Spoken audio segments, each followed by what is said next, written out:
this palaver. Let's get the show on the road. Well, no, thank God, no. I just got a bitch for 30 fucking seconds. Had to bring him to the doctor on Friday for his 2-year checkup, even though it's a month past that, but they can't schedule you, right? Kid's completely fine. He's sick because he went to the doctor's office. Oh, you got a lot of germs around. Dude, you go in these fucking kid offices, kid doctor offices, and it's unbelievable how many sick kids are around. And then they have 2 rooms, one for sick kids and one for not sick kids. Yeah. If you go into the not sick kid room, that's when you get sick because everyone is trying to protect their prized possession. He's not sick. Yeah, why would you bring your sick kid and go, I'm gonna put him in the sick room? Yeah. I don't want to get him any sicker, so I'll go in the other room and make believe he's not sick. Don't they have to go through all that, though, to get their immune system up and get those antibodies in for the illnesses? And he gets sick enough hanging out with my family and go to the playground. I don't need, to take him to the doctor's office on a Friday, and he's, has the a horrendous cold now 2 days later. Ugh.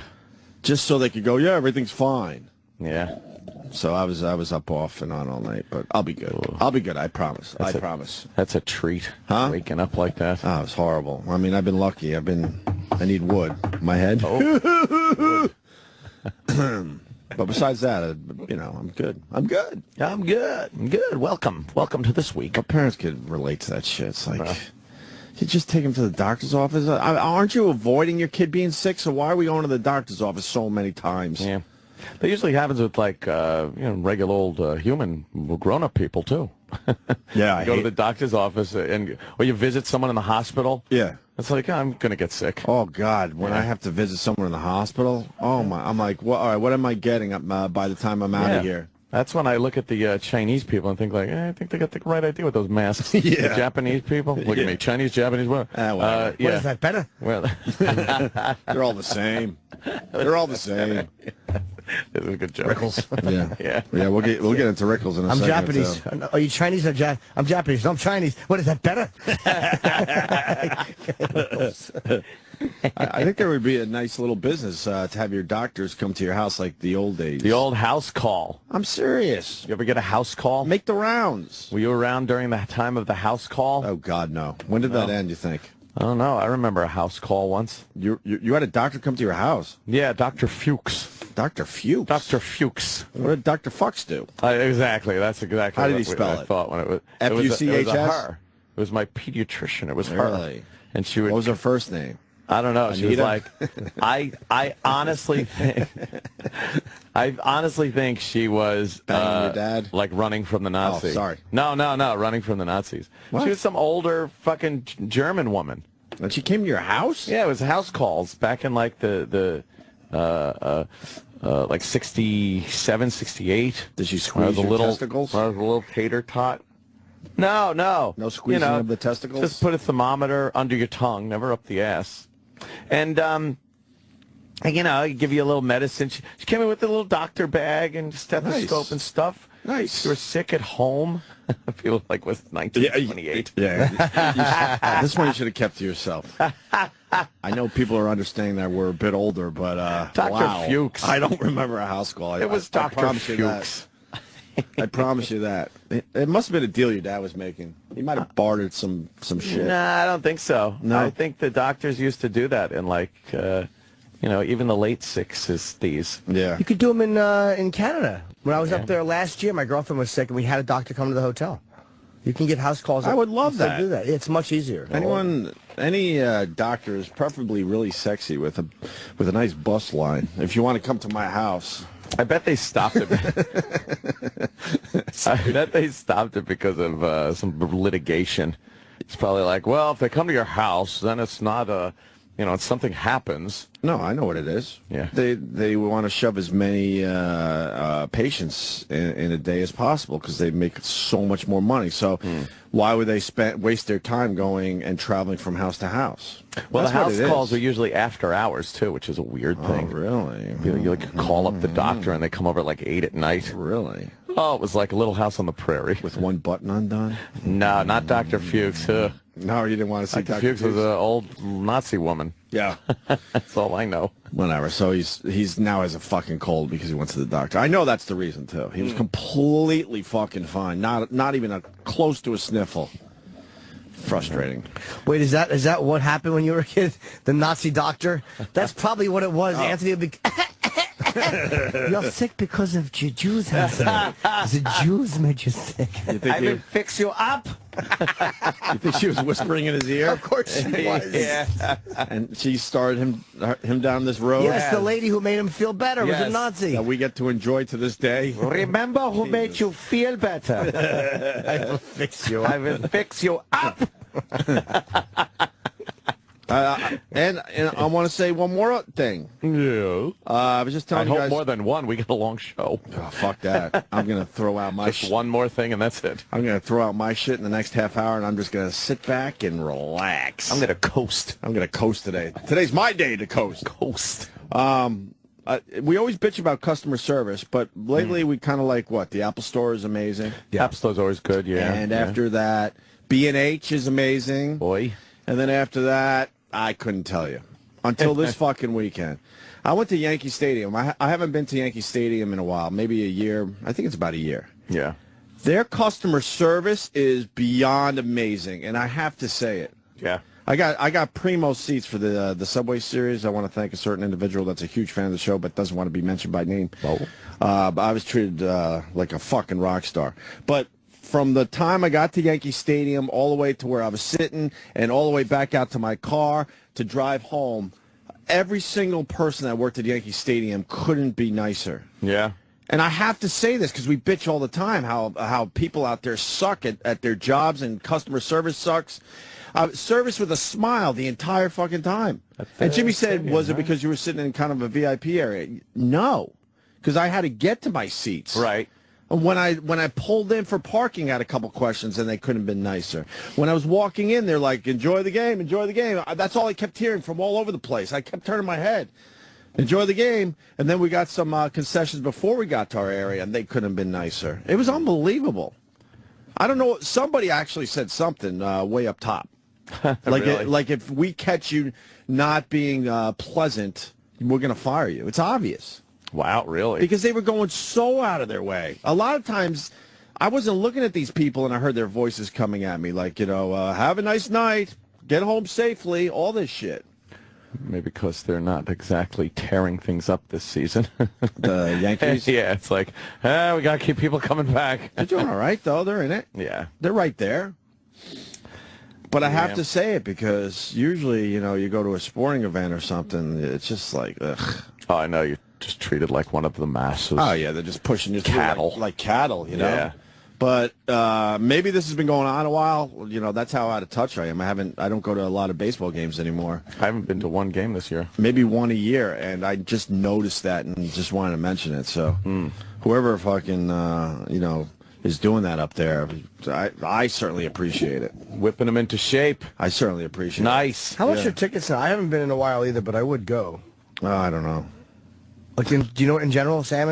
I'm curious to what a Yankee team. I honestly don't know. Where I was sitting is the Legends seats, whatever, where you get all the free food and stuff. Is it free? They fucking hammer you out if you want booze. They bang you out. What kind of food do they have? Really nice, man. They had a whole table. All it was cotton candy and peanuts. Oh, really? Oh, And man. take as much as you want. Then they had ice cream coolers with ice cream sandwiches, and I was on my best behavior. I'm like, my brother certainly wasn't. My brother took advantage. Holy fuck. Lobster roll sandwiches, hot dogs, Oh, those chicken sound fingers. He just kept going back for more. And I'm like shaking because I'm trying to, I be a just good don't boy. want to eat like that. All you gotta do is just tip, right? You throw it to the person. Oh, yeah, give him a nice tip. But they bang you out if you want a few beers. That's how they get you. They bang you out for the beers. Yeah, and that's, what you want at the ball game. Those apple pies beers. that are like, those kind of deep fried apple pie things that we all know from McDonald's. They had those. I wanna go to a their own ball game. version. It was great. I want to sit in a legend seat and eat like a gentleman. Coffee, please. It was great. I had a really good time. I'm going back.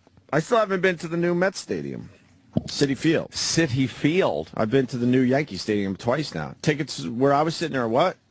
Well, they run between $575 and $15. I'll take the $15 one. $15. It'll be probably up higher. Why'd you do the big number first? Because he's a dope. That's why. I just saw the. Nobody reverses. No, the seats are more than that. Yes, they are. Because they give you all the free food and stuff. That's their way of trying to justify it. You always go. They go from $15 up to, you know. Well, I didn't have any thought process. I just wrote down this number and then I scrolled down.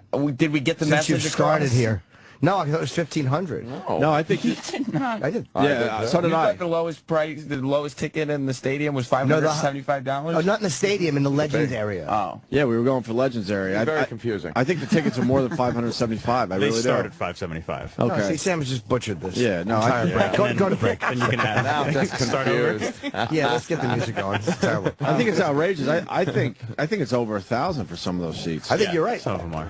Sure. They are, yeah. But the Yankees crazy. don't think so. They're going to end their relationship with StubHub at the end of the year because they think that StubHub artificially deflates the prices of their expensive tickets. Really? So they're going to come up with their own ticket system so that season ticket holders can charge as much. And as isn't they it true want. that that area is pretty empty during the games and the rest of the stadium is full? During a lot of them, yeah, because they're so expensive, and you've got 81. It's like the first home 10 games. It's like the first 10 rows or something like that. Yeah. Or, I don't know, maybe 8 rows. I want to sit there. Like they're not. It's not a football game, you know. There's not 7 of them a year. There's 81. Right. So how many people are really going to pay X amount of dollars to go to one insignificant game? Who's the old guy that probably would have, who used to hit the fucking thing? Frankie says.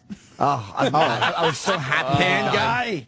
Clang, clang, clang. Frankie I was so happy when I heard he died. Good. Stop disturbing everybody. Fucking clang. Freddie says. I'm sorry. Freddie says. Freddie says. Freddie's Exactly. Right. He's trying to. You're trying to have a good fucking day at the park. All just having nice. fun. Clang, clang, clang. Oh, exactly. Enough of him. They all know him. Hey, Freddie, how's your pots and pans doing? A clang, clang. Freddie Fucking says. boo. Yankees swept the Mets, huh, in that Subway Series? They sure did. That's a big deal for the New York area. Yeah. The Mets are starting to fade. Lost 6 out of the last 7. Ugh. Not that I'm a Mets fan You don't right like now. them? Look at his No, cell I don't. phone hanging off his neck, his Motorola Razor. That's good. You didn't like Freddie Says? I certainly didn't. Why not? I hate any fan that everyone knows. Hate them. You're not a fan of the super fan. No, it's embarrassing. super fan, Just go right. watch the game. I love the super fan. Oh, just go clap when they make a home run and shut the fuck up. Hey, 2-run dinger. Let's go home. Hey, man, if it wasn't for the super fan, we wouldn't know when to cheer. You know? I gotta be there. The people depend on me. They don't give a shit. They look forward to seeing me clang my pots and pans. Hey, The kids, they bring the kids over. We take pictures. I clang the pot and pan. I go to Jets games, and I don't know when to cheer, but goddamn, Fireman Ed tells me when, and I'm like, thank you, Fireman Ed. Thank God for Thank Fireman you. Ed. Wait, Do you you're going think to he keep really- everyone quiet right now? Okay, it seems like a good idea. He thinks he's making a difference. Everyone will just sit there quietly if he's not there. You know, Jets score like a touchdown, and he'd be like, everybody's just sitting there going, what do we do? Right. I don't know. Should I cheer? Well, let's look at Fireman Ed. He'll let us Fireman know. Ed. Oh, he's saying, yeah. I'm not Make noise. I'm not a big fan of the super fan either, but I'll say this. I've been to enough Jets games. Fireman Ed, you got to, like, really break this down. He was just a dude.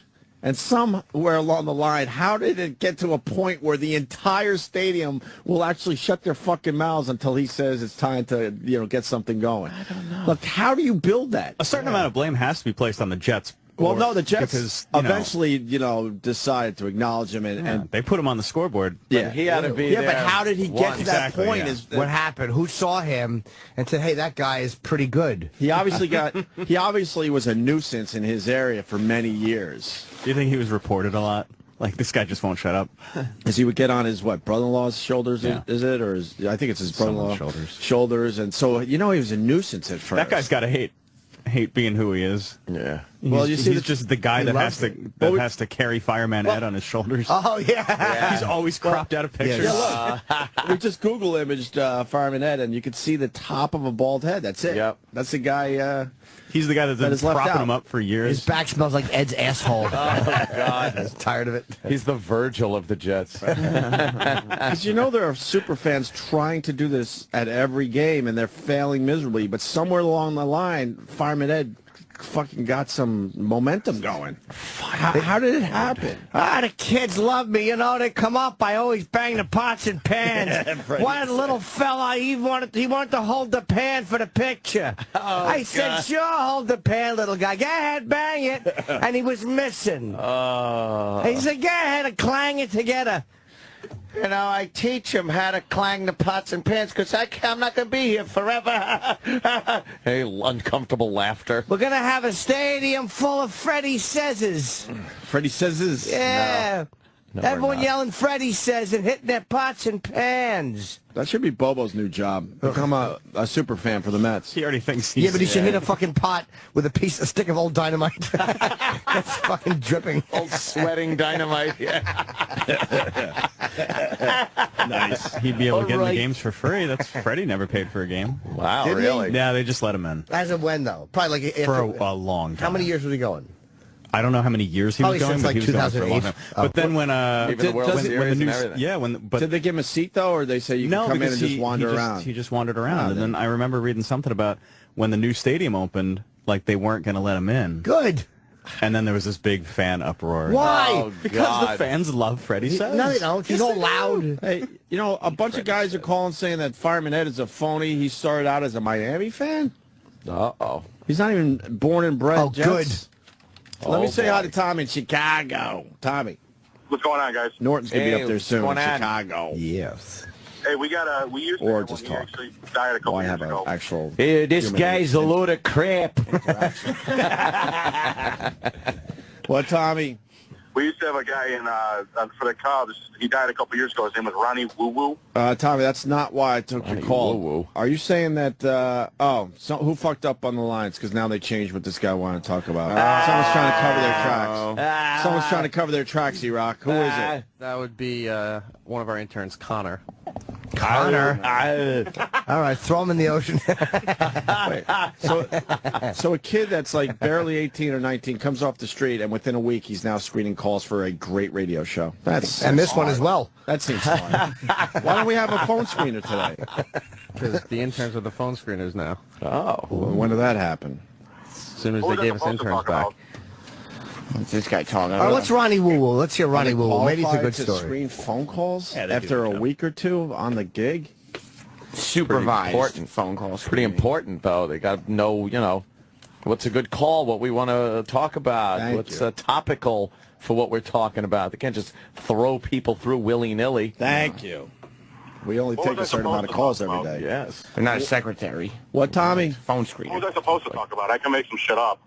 No, Ronnie Woo Woo we want to hear. Whatever. Yeah, what's what happened with Mr. Woo Woo? Yeah, what's up with Ronnie Woo? Who was he? The reason I didn't want to take this call is because we did this break a million fucking times. Hence why I'm kind of mad that a dumb break. intern is fucking taking our phone calls shit. today. Oh, wow. E-Rock, fix that shit. Yeah, find a smart one. All right, what's up with Ronnie Woo Woo? We'll humor you. Well, thanks. He had about like 6 teeth, and every word he said, he had to add woo to. So it was like Sammy Woo, Sosa Woo. Every single time he had an interview. Does this sound familiar? he had Woo, to every anyone? other word. I don't know. Besides me. So he basically had Tourette's. We did the same break. Or did he have Tourette's? He must have. That's awful. So woo. Oh, yuck. Yeah, we don't like him either. Did he die alone? Yes, I believe. Alone.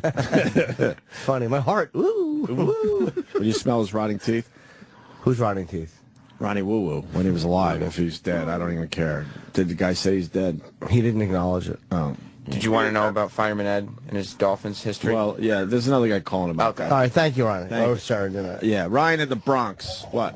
What's up, man? Like I said, I'm a Jet fan, but this dude is a fucking Dolphin fan, man. He was on the fan talking to Joe Beningo, and Beningo brought it up to him, and he's like, oh, yeah, well, I grew up, my brother was a Dolphin fan, and, when you're young, you're influenced, and it's like, you can't be the fucking phony face of, like, this dude is the biggest fucking shit dog in the world. Uh-huh. And he gets mad at you if you don't listen to him, you know? Okay, he was a Dolphins fan Dolphin until... fan, you can look it up. Yep, we looked it up. Until the age of 10. 10. And then Fake fan. Yeah, 10. Wait, he became a Jets fan at 10? At 10. See, my dad brought a banner home from Minnesota once, so I became a Twins fan for Yeah, a summer. exactly. But I was 8. I was a I was Santa 8. Claus I was 8 fan years until old. 10. Right. I don't think it really matters. That's even better. Fireman Ed was a Dolphins fan and a Santa Claus fan at the same time. Yeah, well, Fireman Ed don't bleach yet, Green. Oh, shit. That intern stole my thunder. He sucks. I'll see you guys later. Yeah, All right, take care. I fucking hate these new interns. No, they're nice kids. I fucking hate them. One good-looking one.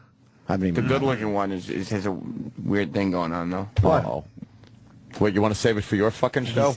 No, and I haven't said this on the air yet. This is exclusively for All Opie right, Anthony. finally, bring it something. He's got webbed toes. What? Ew. Like Why? legitimately? Like, I saw his foot, and he's got a big toe, and then the rest of the toes are stuck together. What is he, a mutant? Why? I gotta see his foot.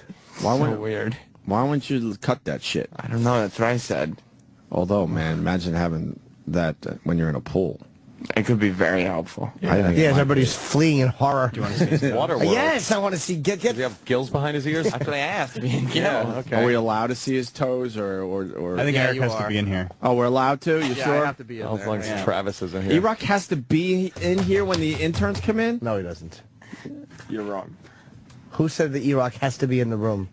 Not me. Well, who did? E-Rock, I have to keep an eye on them. I'll be right there. Hang on. No, E-Rock, I don't want you in the studio right now. I want you right there. Oh, no. You can see them from right there. You're kidding, right? That was someone told you you have to come in the studio when we have an intern in the studio. I have to watch their interactions with you guys. What do Who you told, know? Who told you that? Who told you that? Who told you that? One of our bosses. Who? Look at Which the fear. one? Look at the fear in this We're fucking asking place. you. He's shook. Was it I, Rob? I think you can. No, I don't. I think you could figure it out. Which one? We don't have time for this shit. Which idiot said this? I gotta just be protective of what goes on with them when they're in the studio. Well, who said, what were you told? What were Which- you told? Which dummy? I was told that if there's interactions with the interns where it seems like it's can be confrontational or heated, and the intern's not aware that maybe it's a joke or something like that, I have to be on top of it. You and debrief them after their studio appearance. I Like, did you understand tell that guy? What? No, who no, came in the not other that day? guy. What guy before? No, the intern, I mean. Oh, Did you I'm tell sorry, him I'm that sorry. we were joking? Yes, I of did. Course, but we Of were course I joking. did. I mean, I laughed in the middle of it. Yes. What guy told you have to be in studio? E-Rock, comment. We're asking you. I know you're asking me, Stop but it being just shy. makes it more difficult. I don't Makes give what a difficult? fuck. They've already made this job ridiculously difficult. How could it be any worse? Take your beating. Who's told you? There is a climate of fear in this place. Answer the to question. not talk about. You get to leave. No, yeah, but so do you eventually. And Hopefully soon. But do you understand? They're brainwashing you guys behind the scenes to try to make us behave, and that's Yeah. never going to happen. So give us the fucking name. Thank you. And when you're asked on the air, you got to answer. It's not like you brought it up. It's a radio show. I was talked to by Gary. fucking rat. But what did he say, though? That, What a rat. that I have to Think. be. We tested him and he failed. Exactly. You might fold under questioning. Man, you just broke the guy code. That's Exactly. fucked up. Ah, you That's just some don't fucked say up it. shit right there. Jesus. What's wrong with you? Oh, We're not going to do anything crazy. Gary is so out of touch with what goes on. He's such a dope. I just want to Nice see. guy, but he's a dope. I just want to see the boy's webbed feet. I've never seen webbed feet. Well, wait, E-Rock's got to come in. Come on, All right, E-Rock. E-Rock, come on in and I wanna- supervise. I want to see how you handle this. Yeah, I want to see E-Rock's supervision skills. Come on, quickly. And play this, E-Rock. dude.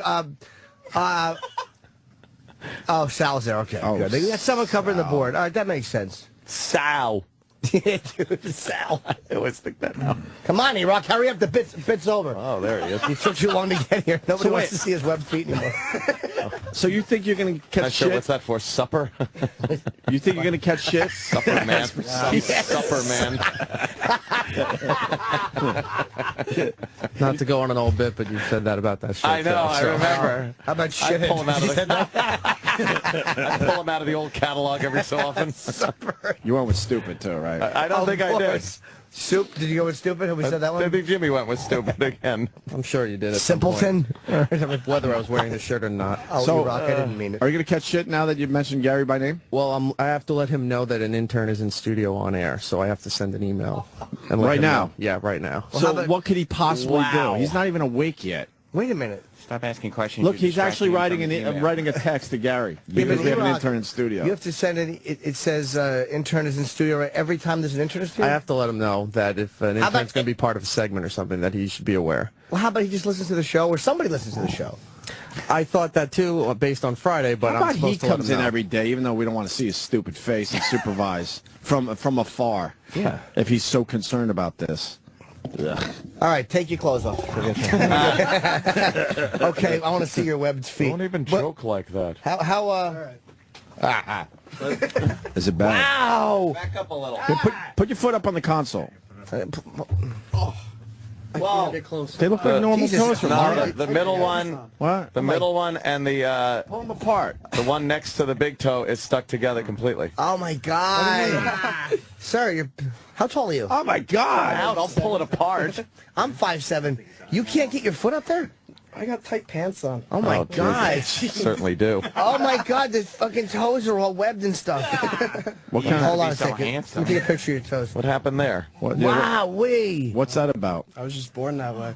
Oh yeah. Oh, I hope so. I hope you didn't have that Really? I thought done. your parents melted them together. But what is it? What did the doctor say? What did the pediatrician say? Well, Throw this one off of the cliff in Sparta. He's got webbed feet. I said I can't get them cut until I'm older. How old you got to be to get them cut? Well, now I can, but like before, and now it's just like why? And they just slice through. Why? Why? I can think of two reasons. No, you can't tell they're together. You play at footsie with a first girl and glance. she's screaming. Yeah, you can tell they're together. Believe me. Now, do they put like that too? Yeah, On the same place? yeah. It's like a little bit less, but yeah. But dude, your toes are webbed. You've got webbed toes. You got to fix that. Could we cut them on the air? Yeah. Oh God. How long does it take to heal if they cut them? I don't know. I have no clue. Oh, should find out. Iraq, get another email out there quick. Talking about Well, here's how we want to cut them, with just a really good scissors. Like slice down. How about rusty scissors? No, I want a nice clean slice. You want a nice slice? plastic safety scissors. So what you'd have to do is you'd have to cut between them ones. Yeah. Oh. and sew. Would you have to put extra skin there because you're adding? You would, right? Yeah. You'd have to graft from somewhere. What? What are you talking about? If you cut his little tootsies, there's not enough skin probably to wrap around both toes You could because stretch. in his you pull it there and sew it together. yeah. I don't know. Maybe. think. Can I refer to them as freakish things? Those freakish. Is it just those two that are stuck together, or is everything else weird? No, that's it. I was born. My asshole was like that. Oh, Fused. hurt. God, it Big looks, water balloon of shit hanging from your Yeah. ass. that looks painful, man. Like if they cut that. Yeah. How long do they see you be on crutches for? What's the healing time? I don't know. I never asked. Are you going to get it done or not? Probably not. Does it affect you in any way? No. You're running. Any Everything's girls fine. ever thought it was gross? No, they actually, one thought it was hot. Oh, stop. She didn't. No one thinks it's She hot. said, Relax. I want to suck your toes. Did she? I swear Did on you my suck life. them? No. Oh, webbed. They're all webbed. Man. It was in school. So it's kind of... Wow, that's Stuck pretty cool. together once. She wanted to Yeah. suck on you. I thought you went to an all-boys school. This was in grammar school. When they called a girl. Oh my God. Wow, that's fucked up right there. Yeah. I don't even know your name. Iraq, are we okay? No, I don't know. Everything He was going watching okay? TV instead of supervising. Yeah, you were talking about cutting the intern's toes up, and I Aaron saw. was just like, He's looking at the TV screens. Friday's ad. All right. Iraq, are we doing well? We're doing fine. This is so insulting. I can't even fucking tell you. what, that Iraq has to be in there It's to it supervise really the is. radio? That stupid That fucking he's egghead. Supervising us. Making sure you Thanks. guys don't More- stay within the boundaries of... Right. Yeah, God forbid we get a little crazy. Did he say, look, God forbid. That's why people listen to radio shows. Doesn't this egghead understand that? I need you to be my eyes and ears in the studio. Hey, Iraq, what are you supposed to do if something happens that you deem unacceptable? I'm supposed to You're diffuse the supposed situation to and dump remove out of him. the show and go right to a record. You're supposed to diffuse the I situation. need you to be my eyes and ears and stomach. I guarantee that was said. So what are you supposed to do? So if he did something and you guys got really mad at him, like he really screwed up over something, and it was getting hostile, I have to remove him from the situation. Remove him? Yes. So you bodily take him and lead him out the door? Yeah, I have to, because that's not why they're here. They're not supposed to be treated that way. And I have to look out for his best interest. Oh, interesting. Wow, yeah. I seem to remember a show that, has interns that do things. I mean, I don't know. Well, he knows best, I guess. Yeah. Well, so far so good. Oh, good. Thank you. I'd hate to have you, carry him over your shoulder out the door. Bodily removal. Save him, thank goodness. What letter grade would you give Opie and Anthony on their treatment of the intern today? Right now, you got an A+. Oh, congratulations, guys. Wow. Are you sure it's an A+ though? Because we did make fun of what is, might I say, a deformity. Words hurt. Words hurt. And what if he got scared of the toes being cut? That's right. Mm-hmm. He hasn't told me otherwise, so Can far. we cut your toes? We could, right? How do we do it? Let's do this. Well, I give permission. Yeah, let's cut one. well, see, that's not good enough here. Why don't you put him on the mic so people can hear him together? Why is the supervisor taking up all the... Yeah, why is the supervisor hogging the mic? Get back in position, supervisor. Exactly, you supervise. He's supervising us. How insulting That is so insulting. That stupid egghead. Go away. Ouch. That's all insulting. What? You don't like when I call him egghead? I didn't say I didn't like it, but I'm just pointing out that that's also insulting. I think he's a smart guy, but I don't think he's smart at radio at all. Especially this type of radio. I don't really think anybody is qualified to supervise the show. Yeah. It's just, I mean, he's a dope and he's lazy. Because he should be supervising. Trust me and Jimmy don't want bosses around, but he's making E-Rock do what he probably should be doing in his job description. I just have to look out for his best E-Rock interest. lazy. Nah. I mean, we do for the show, but what? E-Rock works No, hard. E-Rock hustles. Yeah, that's what I said. That's why. For the show, he's lazy, but yes, sir. I know damn well he works hard. What? Yeah, no, he comes early, stays late every day. Yeah. What? Comes Every late, day. stays late. Oh, he doesn't work the hardest, but he does work hard. Yeah. On what spectrum? Working hard or hardly working. Oh, The intern's going to have to remove E-Rock because this is a hostile atmosphere. They're in cahoots. Yeah. Let me prove my lead point. him out. Let me prove my point. E-Rock, did Egghead write you back? Can't make them drink. Did he write you back? Yeah, he said it's not necessary to let me know every time they're in here. It was to let him know. Well, now he's trying when to there's say situations because going on. we brought it up on the air. Now he's trying to say Situation. face. What would you deem a situation? I guess I mistook what he said. I thought it was to let him know anytime, and not just like bringing food or something, but if they were in here for a segment Wow, he or a put some discussion. fear in your head. He really did scare you. That's You're Why? petrified. You don't need this gig. haha. Why do you got fear? Because you Nagel leave at fortune. 10, and when I still have to deal with this. Once you leave. Just deal with it openly like an laugh at the guy. Yeah. Yeah. He said deal with it like an adult, and then Opie said openly laugh at the guy at the same time. You think he's getting mixed messages? Yeah, you're scared I'm of trying him? to deal with this the best way possible. You're scared of him? No. Yes, you are. God. You shook up. No, I'm scared Sam, of... are you scared of those guys? No. Of course not. No. Of course not. What's wrong with you, E-Rock? I got a house I'm paying for, so... see? The Nagel stand. Castle Nagel. Castle. Can we paper cut your fucking toes? Fuck, yeah, with an envelope. Come on, let us do that. Get the phone out, E-Rock. They're doing it. You have to ask him?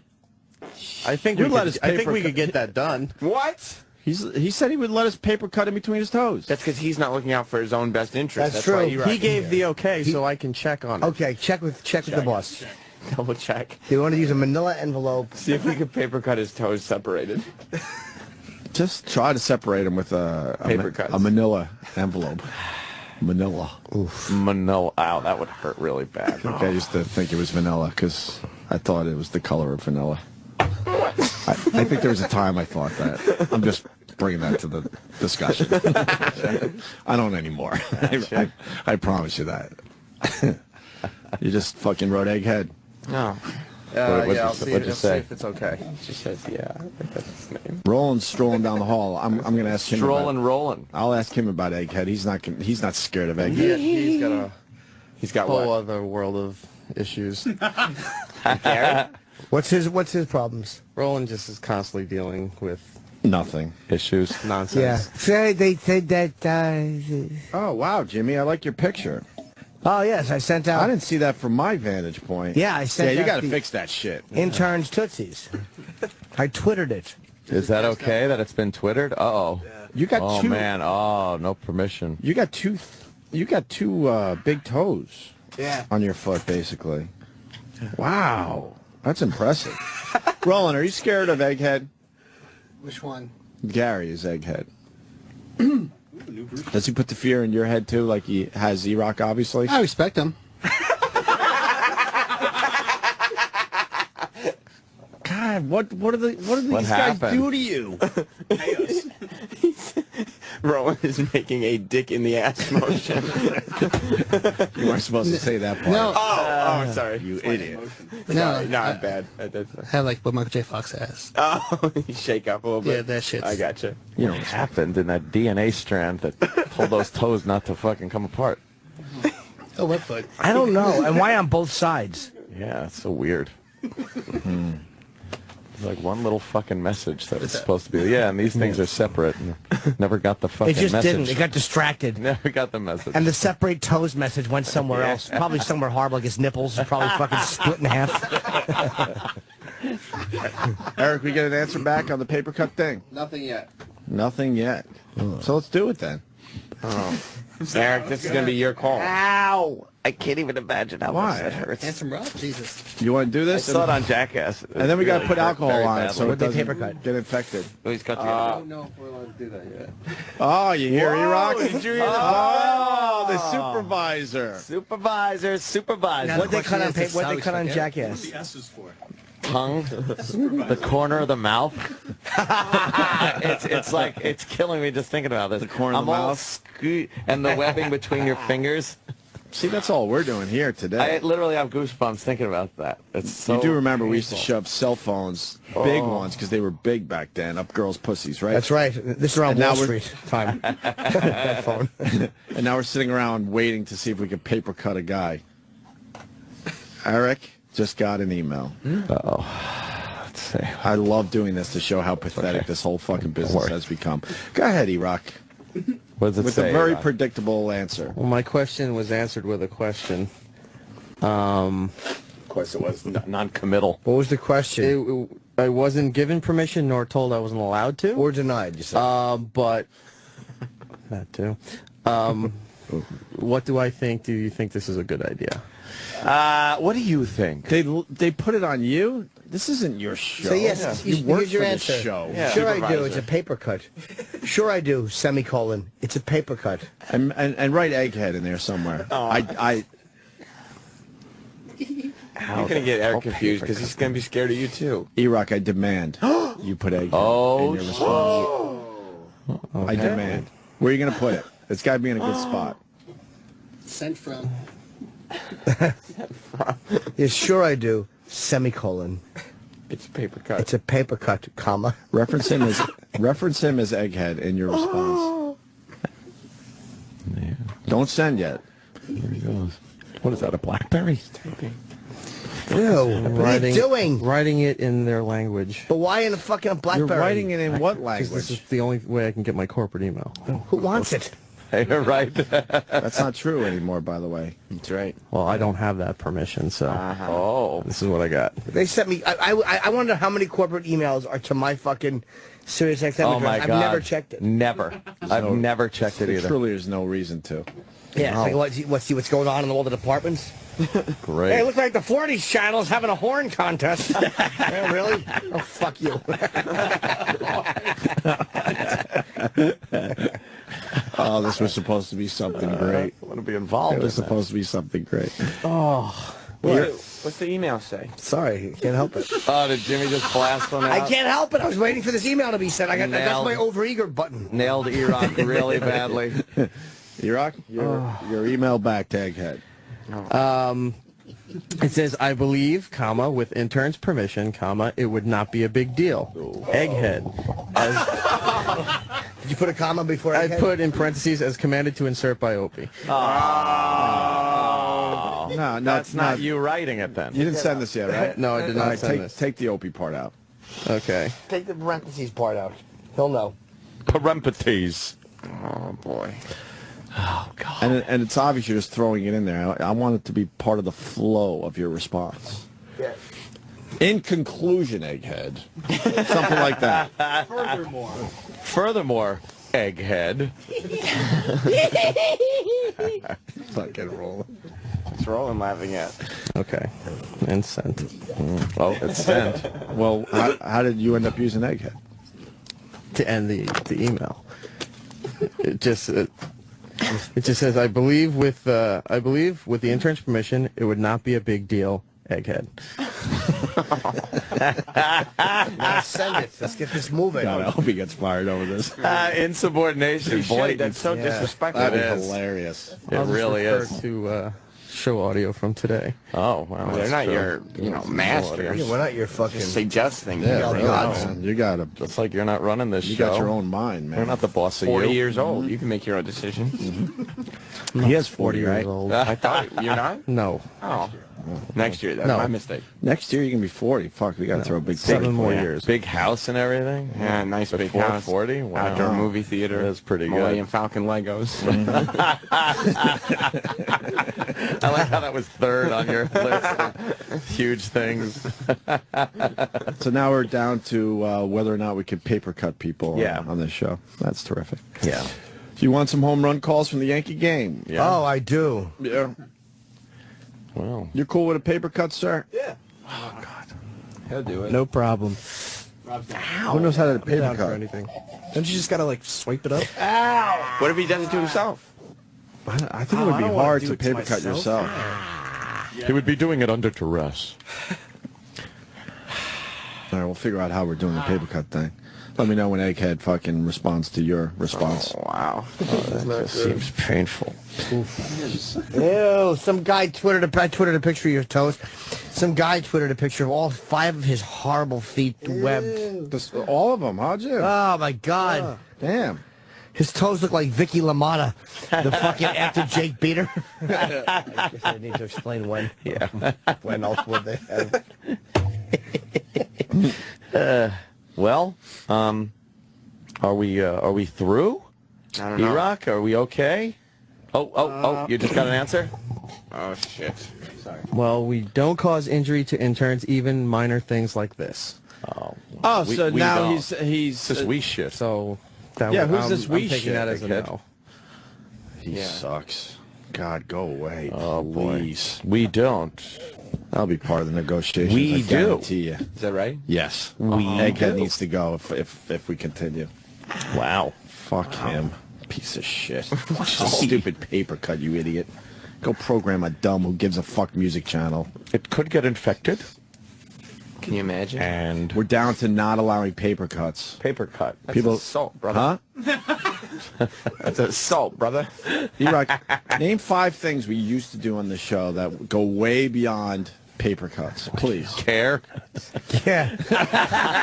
Have fun, enjoy, smile, and laugh. I can name one. You can name one? Anyone in the room? Icy hot on our balls. Icy hot on the balls. These things. Interns balls. Yeah, when we were. Did any of you guys sue us or have a problem with that? I had a problem with it, but But you didn't sue or nothing. Duty hat. Cinnamon challenge. Cinnamon Oh, challenge. yeah. I want to Bee intern with hold stings. shit. Bee stings on the ball bag. On the ball bag. What? Hiding thing. Staple gun. Staple gun to the Hiding head. things up your ass. Dog shit toothbrushing. Dog shit toothbrush. Eggnog Ding. challenge. Number 1 answer. Dog shit toothbrush. Bottle rocket And now, pussy. now what we can do is have the intern juggle like balloons. Yeah. Like, look, bounce these 2 blue balloons and see which one falls first. Then we'll all have a contest. But if it pops, you might get frightened. That's a good So point. we can't have that. Actually, he has to wear soft gloves, balloon-safe gloves. Yeah. And now we're debating if we could paper cut a guy. This is why I bring it up. This is why. Because I know there's a lot of cool shit we can still be doing with this radio paper show. cut. Not, We should have started high and aimed low. Like what we should have done is said, look, we have an intern, and we want to put 2 Crystal Geyser water bottles in his asshole, back to back. Can we do that? He'd go, no. All right, how about we paper cut his toes? All right, that's fine. But keep the bottles out of his asshole. We can't have that. See, we messed up.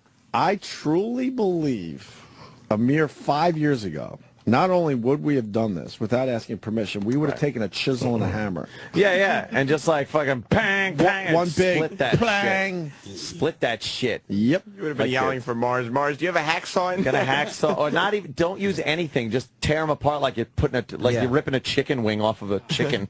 Just we would ask Mars for a hacksaw, and he'd bring in 2 spoons. Oh, I thought this was what you asked.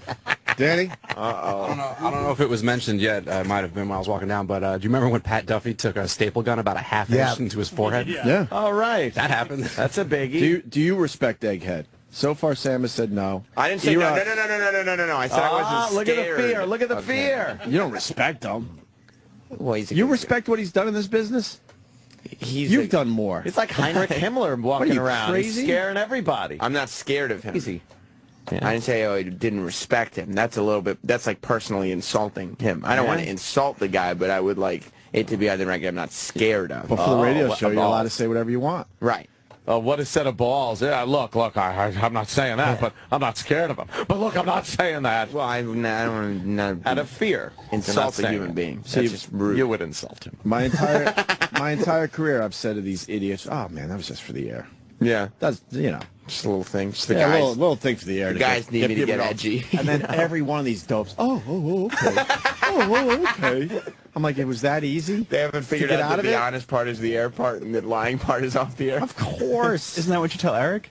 That is true. But Danny brings up good points. Staple gun, I don't know how far that went into his fucking That was a big one.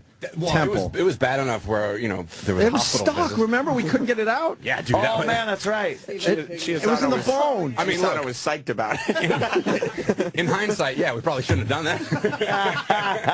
Wait, he did have to go to the hospital for that one, right? But it happened, and it was Right fine. on. That's He had to get cool. a tetanus shot. That's awesome. I don't condone that kind of But activity. fast forward a few years, now we can't paper cut people. What a load. There was a big difference in that there were no emails sent saying, do you mind if our intern takes an industrial strength staple gun and slams it into his forehead? Right. That was a good gun, man. That was like a brand new staple gun. That had to be. I remember that High thing spring sticking out. tension. And I remember we tried to pull it out. We couldn't. Holy fuck. And then we were scared that it was like we were going to pull out part of his brain when it didn't we came think out. it was way in? We had to take a wire cutters and cut the staple and then pull out each side of it. Yeah. Because it bent outwards when it hit his skull. Holy shit. I forgot about that. Wow, we are idiots. Never had a problem, though. Wow. Never had a real problem. Oh, man. Nothing we couldn't take care of on our own. Although, if any one of those things had gotten us fired, that would have been the new Sex for Sam. Like, Sex for Sam is one of those things where if we had just not done that one part, we'd be going, look, we did this, we did Sex for Sam, we did that, and it's all. Yeah. You never know that one's the fucking end until it's the end. But could you imagine if you had Sex for Sam and then you're like, obviously we shouldn't have paper cutted our intern's toes. Come on. What were we thinking? Niko Brown on the Twitter, Niko Brown. So the same people who did the infamous Baby Bird video can't do a fucking paper cut to an intern? Nah. That's why I bring this up. You're right. Yes, we cannot do that now. Someone I like wouldn't Pat pay for Duffy. this shit. Someone like Pat Duffy would just go, what's the problem? Grab the envelope out of someone's hand and just start slicing himself with it. Yeah, he would have done that.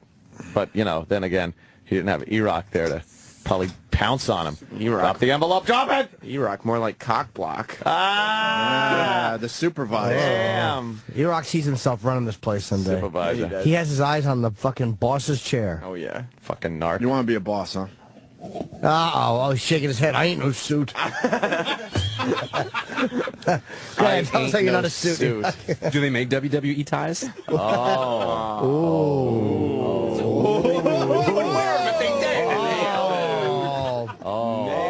No, what kind of boss? Talking to the supervisor of the show like that? Cake boss. Cake boss. You don't respect E-Rock, that's for sure. No, none respect. What happens now with Egghead? He tries to put a little more fear in your heads today. Mission accomplished. Don't respect that guy whatsoever. He's going to hold all of you back. I'm telling you. When we're long gone, don't respect that fucking guy. He's right, and by that he means in October. He stinks and just holds people back. That's his whole job. For When we're gone and he's still your boss as he is now.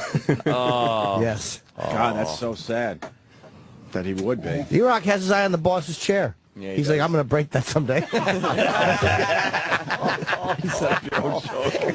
It was good, though. It's just too heavy for it. I got it. Oh, no. Oh, man. That's too bad. That is too bad. This was supposed to be something pretty exciting. Now we Different can't from paper cut regular people. radio. Yeah. Free from, not free Yeah, from it's too bad. crazy stuff, but pretty wild. It's too bad. That's what I was under the impression. It really is too bad. Thanks, E-Rock, for There nothing. would absolutely not be an issue with paper cutting this kid's web toes. No. And it's just too bad that we can't do it. What's the story that goes right after the paper cut that's bad?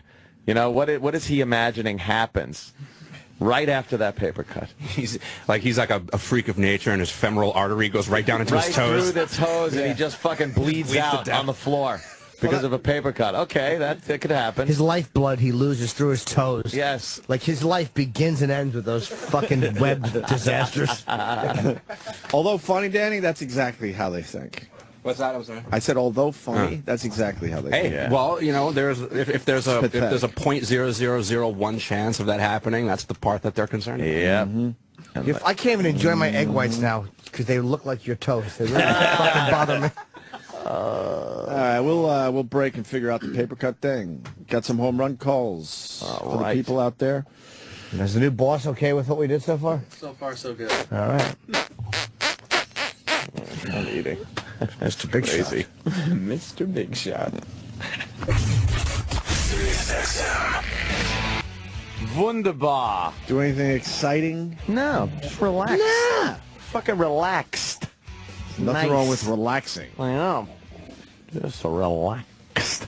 I did watch, I love that show, fucking Locked Up Abroad. Suits? No. Watch Locked Up Abroad? Yeah. Yeah, and they're usually really good. It's the people, and it's their story of getting locked up, abroad. And it's usually some kind of coke or smuggling back a bunch of heroin or weed or something like that.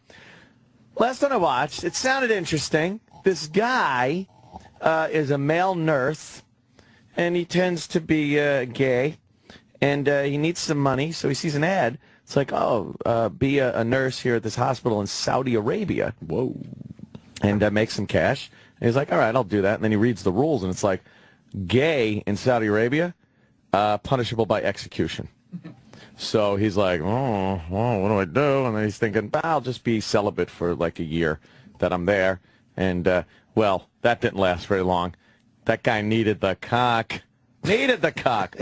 So he gets a friend of his that says he's got this program that'll keep the Saudis from looking at your internet searches because you want to search, the gay sites. You want to search the gay. Yeah, and he got some gay. He got some gay, and he had some gay.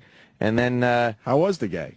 I guess he enjoyed it. He enjoyed the gay? He enjoyed that gay. Mm-hmm. Then he wanted some more gay. Oh, boy. So he got a little more gay, and that one didn't work out very well. Why didn't that gay work out? Well, it worked out first. They had some sex, some gay.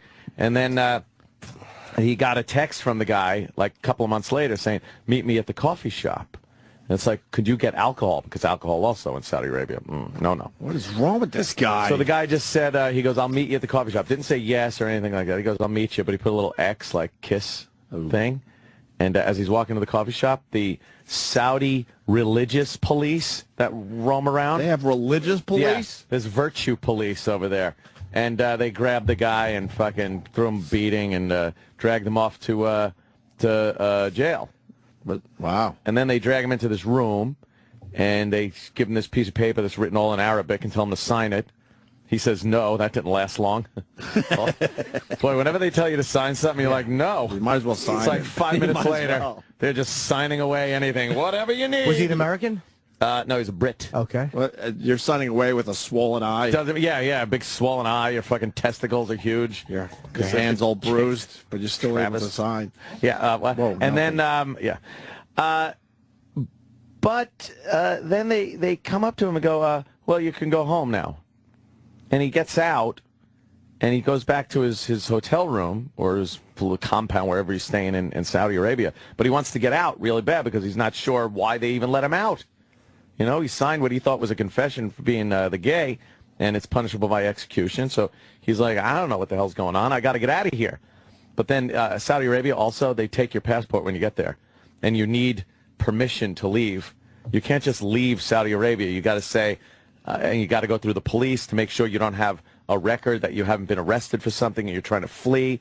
That's scary. So that's what this guy had to do. Right. He actually had to say, go to the police, give fingerprints, and then 10 days later, he went back and he was all scared, and the guy goes, no, you don't have any record or anything. So he doesn't even know what happened with the gay charge. What a shitty country. And then he, it was horrible. But the episode itself, a lot more like, uh-oh, what's going to happen than happen. I mean, I've seen some of those where they're in for years and getting beaten. So, this guy spent the afternoon in jail. Oh, they're running out of stories is what's happening. I think so. I think so. He didn't realize it was kilometers an hour, not miles per hour, and he got stopped for a ticket. Oh, you've got a what about ticket. his time in the gay prison? Was it a prison for the gay?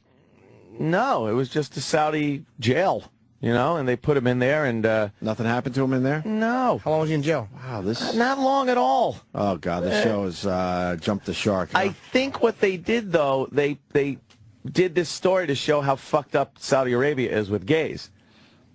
They really don't like the gay. You would assume they didn't like the gay, though, right? Oh, yeah, with that Muslim law, the virtue police. What's the virtue police? They're these guys, these elders, and they roam around with, like... How bad do they want to be gay? Oh, yeah, of course. If that's your job, you're searching out gay, guess what? I think you want some of the gay. Yeah. They go around, but it's not just the gay. They're not the gay police. They're the virtue police. So they go around, and they're these old guys, and they're wearing all the fucking religious garb and everything. And they got these staffs, these big fucking wooden staffs that they walk around with. And then they'll just smack a woman over the fucking head because her veil isn't up high enough, or her fucking eyebrows are showing. And they'll just smack them. And then the fucking women are like, oh, and they freak out. What a horrible way to live. Terrible culture. And we do business with them as a country, and it's like, and we have the gall to talk about other countries' human rights records. It's sickening. When we do business with these fucking savage animals. It's amazing how we criticize every country, we tell them how to act, and then our fucking presidents hold hands like douchebags walking with these guys. And it's how fucking about embarrassing. How about people being persecuted here for saying they don't like gay marriage? Which, I could give a shit. I get married. Who cares? But people like literally blackballed here for saying that I don't agree with the gay marriage thing. I'm religious, whatever. Meanwhile, the country itself is doing business with a fucking country that kills gay people because they're gay and doesn't speak out about it. Doesn't say like, oh, but they'll speak out about it here. Say, oh, are you saying terrible. It's hypocritical? Yes, just a tad hypocritical. Of course. I would be happy if we cut all ties with Saudi Arabia. Yes. All fucking ties, and stop protecting them. Yeah. We should pull all protection and let any country in the Middle East that wants to just walk in and kick the shit out of them do it. I'm sure there's a reason why we can't do it. Because they own too much of the U.S. and oil. Yeah, they do. A lot of their money here. Rumor has it they own the U.S. at this point. I thought that was the Chinese. Thank you very much for bringing me something to the intern. Are you aware that you're in studio and on the air? Oh, shit. Iraq. Iraq. Oh, no, the he mic's went off. talking to an off mic. Oh, no, we talked into an off mic. no. Iraq, we humiliated the intern by having him talking to an off mic. Is he okay? No. I think he's fine. Is this based on something you heard after the mics went off, Jimmy? I did not, no. Oh, okay. I'm just making sure that you understand that you weren't here bringing me a beverage and a sandwich. Yes. Yes, I was. You knew that? I thought so. I mean, you are on the air right now. Okay. Yeah. I guess all hell broke loose over our other intern bit from last week. Did it really? That innocent dumb bit we did. It was a dumb throwaway bit, and I heard all hell broke loose. The intern is that what you're getting at, Jimmy? Yeah, I guess no, actually I really wasn't, but I do remember hearing that now. When the other intern walked in, I gave him shit. I was joking. Yeah, we were kidding with him. I was like, "What the fuck? Put this down here!" And then it did it at one point where I actually laughed. Yeah, it was so dumb. Yeah. Well, Egghead didn't realize how dumb it was. Oh, no. And it was a big issue last week, wasn't it, Iraq? Look at Iraq throwing Iraq, what was the issue? He's scared. Iraq, what was the issue? Why is everyone scared around here? You got to tell us, Iraq. We don't read minds. All right. Even when we were making no money, we weren't scared like you guys are. Intern leaving studio in one piece. Intern leaving studio in one piece. Iraq, Basically, Jimmy went after the intern last week. It was all in fun and joking, and then we made him go down the hall and get like a cold soda, and then 40 degrees. And then we 40 degrees. We told. And then we listened in as E-Rock kind of scolded and I was going to say berate, but I don't know. He didn't even berate. He made him sit in the corner and think about what he's done. Yeah, think about what you've done. It was a good throwaway bit. It wasn't like oh my god radio, but it was good. People enjoyed it. Sure. And then I guess after we went home, there were discussions and sit downs and all kinds of shit. All kinds of shit that E-Rock, I guess, doesn't want to talk about. What happened, E-Rock? We need to know because we have to. He's shaking his head now. Let the record state he's shaking the head. Let the record also state that E-Rock's in a very bad position right now. Oh yeah, we understand that. And he's got his palm firmly planted on his E-Rock, face. you don't need that gig anyway. You don't need to be the supervisor of interns, so don't worry about it. They'll give it to somebody else. Who was the intern, E-Rock, that did it? What was his name? On Friday, that was Kevin. Is he here? Yeah, he's doing a food run right now. Okay, when he's back, let's have him come in. So what happened, E-Rock, after the show Friday? You had lunch, and then what happened at 6 p.m.? Lunch at 6 Long lunch. What happened, E-Rock? Just talk. You don't need to be supervising those guys anyway. Let them figure something else out. Well, you actually had a sit-down meeting with him? Mm-hmm. You had to discuss it? We had a discussion.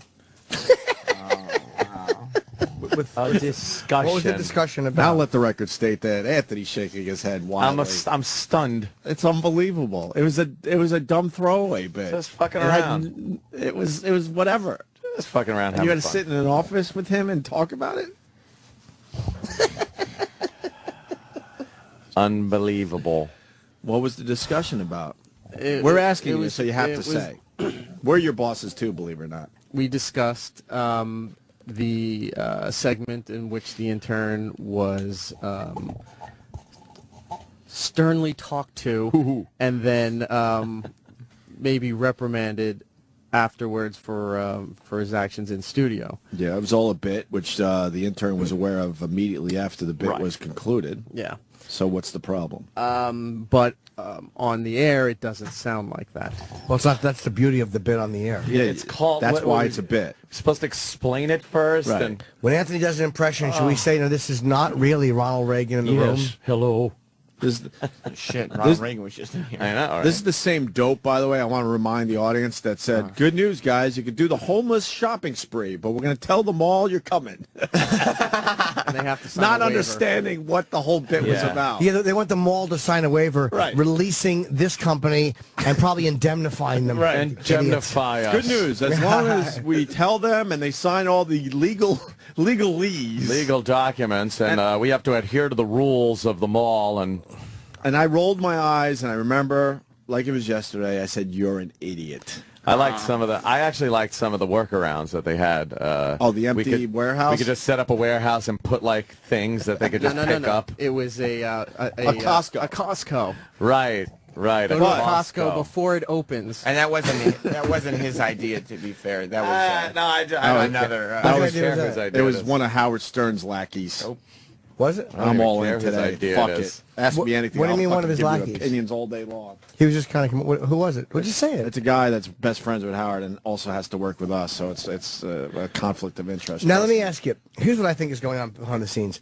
I think all the bosses want to fuck E-Rock, and they just like getting him in the office to check him out. Yeah. Like they're probably very sensual discussions. Chubby chasers. Yeah, they're all chubby chasers. Like they'll sit there and talk to E-Rock. That's totally unacceptable, and then they'll kind of like push their slacks forward with their hard-ons, and they'll go, "So what are we going to do about this?"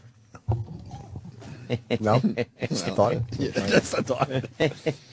So there was a discussion that the intern could have been in a situation on Friday? Could have been in a situation. But it was just mostly, we're just looking out for the well-being of the intern, for why they're here. This isn't the reasons why that they're here helping us out, and to make sure that they're being treated respectfully and they're learning and those kind of things. Is that what interns are for? No. To learn and radio was be respected. Radio, I mean, from the beginning, you did all sorts of crazy shit with interns. We did crazy shit with interns for how many years we've been doing this together? 18 or something? Yeah. Whoa. 18 years, and we've never, ever, ever had a issue with an intern to the point where it was going to get anyone in trouble. No. Had some situations, but it was easy to get out of. Very easy to get out of, actually. Old fucking throw strawberry on the shoe guy. Oh yeah, he was an issue. He enraged me because he was a rich, spoiled kid. Drove me nuts. And Julia. He was a good kid though. Whoa. So what was the problem that we secretly recorded him, E-Rock? Well, I guess the reprimanding portion of the broadcast, where he was in here, it was brought up whether he knew or not that he was still on the air while we were having this discussion. Holy shit! And everything's fine. Everything got talked out. Everything is Here's fine. the bottom line about them knowing they're on the air. They signed something. Yes. Whenever you are in this vicinity, you have to assume you're being recorded or on the air. They signed something that says that. Mm-hmm. Yeah, they have to be expected when they are here at all. When they come in to do their internship, that anything they say and it will be used against them. And the intern was aware, so that wasn't a problem. E-Rock, you don't need the gig. Relax. Stop trying to protect your supervisor gig. Is that a clip from the Tonys last night? Blow it up. It's Julia from Yeah. Noah. I thought it was a clip from the Tony Awards. How come comments are disabled? Hey, I wonder. I don't know. It's probably a similar So is reason masculinity. to the point where it has 69 likes and 536 dislikes. Wow. All right, we'll move on. Well, you should check with E-Rock before you move on. Are we all right, Yeah. E-Rock? I'm not your supervisor. Who were you protecting right there? I heard that. I have to protect the interns. They're the innocent. Their I'm hearing the well-being. sarcasm. Nice. There you go. He's more, like the more of catcher that, in the, E-Rock. You're like the catcher in the rye. You're protecting Oh, catcher of the rye. catcher of the wheat. Ham on rye.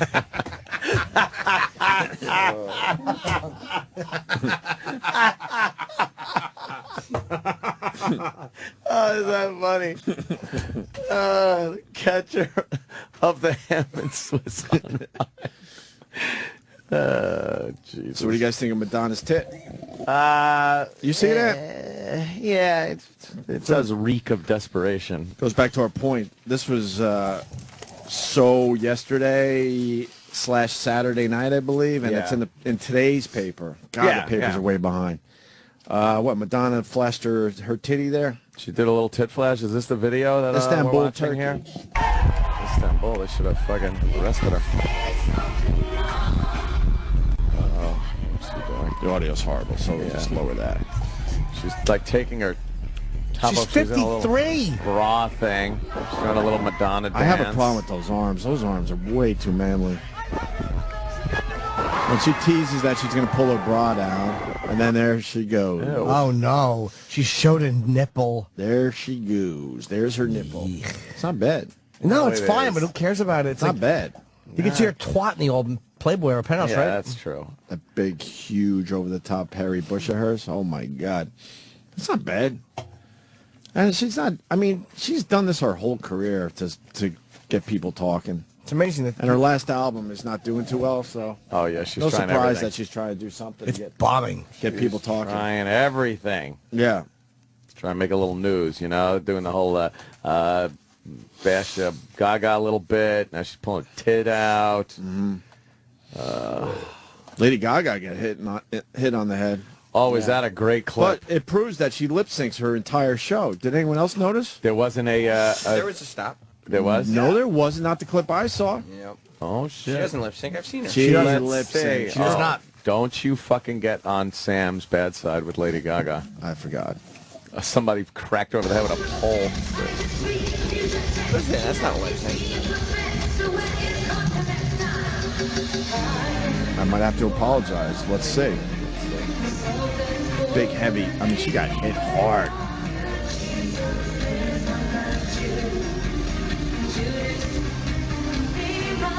You hear that?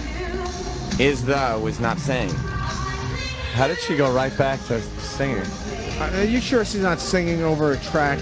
She doesn't lip sync. How do you get hit in the head that hard? And Because the lyrics are missing. I really want to see this live now, this song. That made me want to hear Judas. Don't you love Lady Gaga? She's the best. Jimmy And is the lyrics are missing. a Gaga fan. If she was singing over a track, you would hear, Judas is the demon I cling to. Yeah, it absolutely did stop, and there's no way someone is monitoring so closely that they dropped the lyrics and then saw her lips and put them back. You couldn't have timed that. Then maybe she's making more of a deal out of this. Maybe that object wasn't that heavy. I think that's more. I don't think she's got any concussion. That looked pretty fucking. Okay, That looked pretty bad though. Yeah, but if it's a prop, maybe it's not that heavy. I think that's it. She's not being And now honest she's about taking advantage of the fact that it looked like she got hurt. Yeah, that I'll agree. Maybe it hit her enough to throw off for a split second. Like it's a surprise, but I don't think she got any concussion from that. She didn't even. Let me see it again. Let me see it again. It is pretty fucking. Because the guy. What is it? A big pole? Yeah. What is it, Sam? Yeah. It's a pole from her set.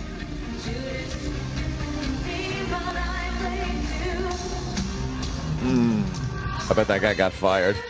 If you get hit, if that object is hard, man, you're not gonna pause for a split second and continue singing. What was it used for earlier, though? Like, why was he moving it in the middle of the song? He was part of the show. So what was happening before that the purpose was to move it? Like, what was it? Was she swinging on it like it was a pole? Like, what is it? I said, what is it 8 times? We get it. We don't know. Pole, some kind of a pole. She got a pole. I know. That's a very high adrenaline show. That adrenaline fuels you through a lot. That is true. You get done and you're like, ow, that hurt. Yeah. Meow. I want to see the show, don't you? Yeah, really. The last tour was amazing. We'll go when she comes. Oh, I can't wait. We should go together. I will. Okay, great. I would go. It's so good. I would go. I would check it out. She's unbelievable. Some of that shit's catchy. I'm not downloading it or any of that. You should. There's some catchy shit there. I went to the Monsters Ball. I did as well. Yeah. It was fun, right? Yeah. I just don't like on Twitter where she talks to her little monsters, but I'm not the guy she's talking to. You don't like the little monsters? You want to be a little monster, don't you? Yes, I do. You want to be acknowledged as a little monster? Yes, I do. It would make your day. Yes, oh, my God. Jimmy is a little monster. I'm a little monster. What's a little monster mean? That's all we had on Madonna? Well, she's talking to like 15 or 14-year-old, transgendered weird kids. Then, she's not talking to us fucking jaded, almost 50-year-old men, creeps. She's talking to young, we're like monsters, what the fuck? What is that? All right, she's talking to the children. Yeah, like they think they're little monsters. Hi, I'm a monster, are you? Sure, we'll go to Monsters, Inc. together. What do I know? That's all we had on Madonna? There's nothing else there, I guess? Flashed her tit and turkey. Yeah. She just can't deal with the fact that she's finished. Oh. She's still selling out, though. She does, yeah, but she's always going to sell. I mean, a lot of people sell out, but she's not like a. What's wrong with her music? It's just not catchy? She's 53 years old. But is it too complicated, her music? What's going on No, it's there? just people have heard Madonna. And they're ready for the next thing. You can't do this. She stayed relevant much longer than most people who do what she does. 30 years, I would much say, right? longer. Yeah, dude. She made 30 years, I think. She was, I hate to say trend-setting, but she was like dictating all this stuff in pop culture for 30 fucking years. Wow. It's amazing to pull that off. Like, P. Diddy or Puff, whatever, does it for a short period of time. Right. But she was doing it for since the 80s. Yeah. She's all done now. But she's selling out all around the world. How's she done? But she can still sell out and do shows, but she's not. Maybe she shouldn't put that album out. Her fans are her fans. Sam has proclaimed it. She's not getting new fans anymore. She should sing. I think she should sing stuff that's more. Whatever. I would like to hear her sing different stuff. Like, I don't really want to hear Madonna doing pop music anymore. It doesn't interest me. She tried all that shit, though, didn't she? Some of that Evita shit. That Evita shit. Which I like. Yeah. You don't want to hear her sing her old top tongue? I don't mind them, but the new ones don't do much for me. Like, she's not going to write a new pop song better than fucking Judas. What about La Isla Bonita? I love La Isla Bonita is a good one. Who doesn't? Right. But she shouldn't be putting out new pop songs. I like that song, though. The fucking island. It's beautiful. Can we talk about Don Rickles? Unfortunately, I don't like him. I don't go for that type of stuff. That type of humor. Unfortunately, no one in the media will explain Don Rickles to their viewers. Don Rickles has been doing offensive humor for his entire career. He don't give a fuck about PC crap. Never has and never will. I guess he made an... Oh, you found where it's similar? Not the exact joke, but definitely... This is what I was telling these guys, but we all know this. Don Rickles has been making racist jokes his entire career. Yeah, that's what he does. Entire career. So he made an Obama joke. What was the Obama joke? Do we have the actual audio of that? I don't know if there is audio. I just saw transcripts of it. What was the exact joke? I have black friends. I shouldn't make fun of the blacks. President Obama's a friend of mine. He was over the house the other day, but the mop broke or something like that. He was implying that Obama's a janitor, and it made me laugh. That's hilarious. And the fact is, this is Don Rickles. He hasn't changed his act. He's been doing this forever, but for some reason the media doesn't want to point this out. Yeah. We're part of the media, I know. Because every time I say that, we're pointing it out. You're part of the media. Mainstream media. Yeah, the mainstream guys. Point it out like that? Media. Yeah, that don't say cunt. The guys that don't pepper their news with cunt. Yeah. Those guys. They're like, oh my God, Don Rickles, what happened? He lost his fucking mind. What is he talking look about? At this. Obama? Look at this clip. Oh, we got the transcript. He's losing his fucking mind. Sam found this from the Sammy Davis Jr. roast, right? Sammy. Yeah, it's racial. What year is this? 70. Whatever. I'm going to guess 76. Yeah, it doesn't Probably have a even date on lower. It looks like Probably it. early 70s. From one of the old Dean Martin roasts. Yeah. Right. No, you're Catholic and I'm a Jew, and Sammy, you're black. I'm sorry. He said, Sammy, you're black, you suck? No. I'm sorry. He said, I'm sorry. So-and-so, you're a Catholic, I'm a Jew, Sammy, you're black. I'm sorry. That's brilliant. Can you hear that again? Yeah, the audio was a little rough for me. Yeah, I love it.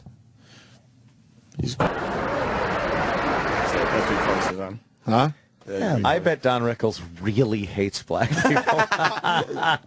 And he's just been getting away with it for 50, 60 like, years. What a great gimmick I have. Right. People adore me for this. I saw him in, me and Florentine went and saw I want to see him. in Vegas because he was doing the early show and we were doing the late show with Dice at the Stardust. And there was one really funny line where a black guy comes out on stage. He's obviously in the show. And as soon as he walks out on stage, Rickles goes, problem with the bags? Oh, God. He's a porter. He's a funny dude, man. And his timing, I've seen that line before. I'm a Jew, you're black. I'm sorry. But with the timing of that, I'm sorry. Yeah. And he hasn't really written any new material. He's been doing the same stuff for a long fucking time because it works. The headline, though, Don Rickles shocks Hollywood crowd with racial Obama joke. Who cares? Way to not know what Don Rickles is about. I know. So I made fun of Obama for being black in 2008. It's not a big shocking deal. I just threw myself into the story. Who cares? is there anything going on with this thing? Are they asking for an apology? What's happening? No. I don't think so, no. They just need something to write about. There's nothing else. He shocks a Hollywood crowd. Gives a fuck. Did he? By doing what? Something new and interesting? Right. Yeah. How do you shock a Hollywood crowd? We got it, Jim. Just trying to see if there's anything more to this. Nah, I think it was... Fuck. Rickles actually said something? Don Rickles nearly hijacked the American Film Institute tribute to Shirley MacLaine on Thursday night in Sony Picture Studios, at Sony Picture Studios, unleashing a trademark barrage of insults that took aim at President Obama.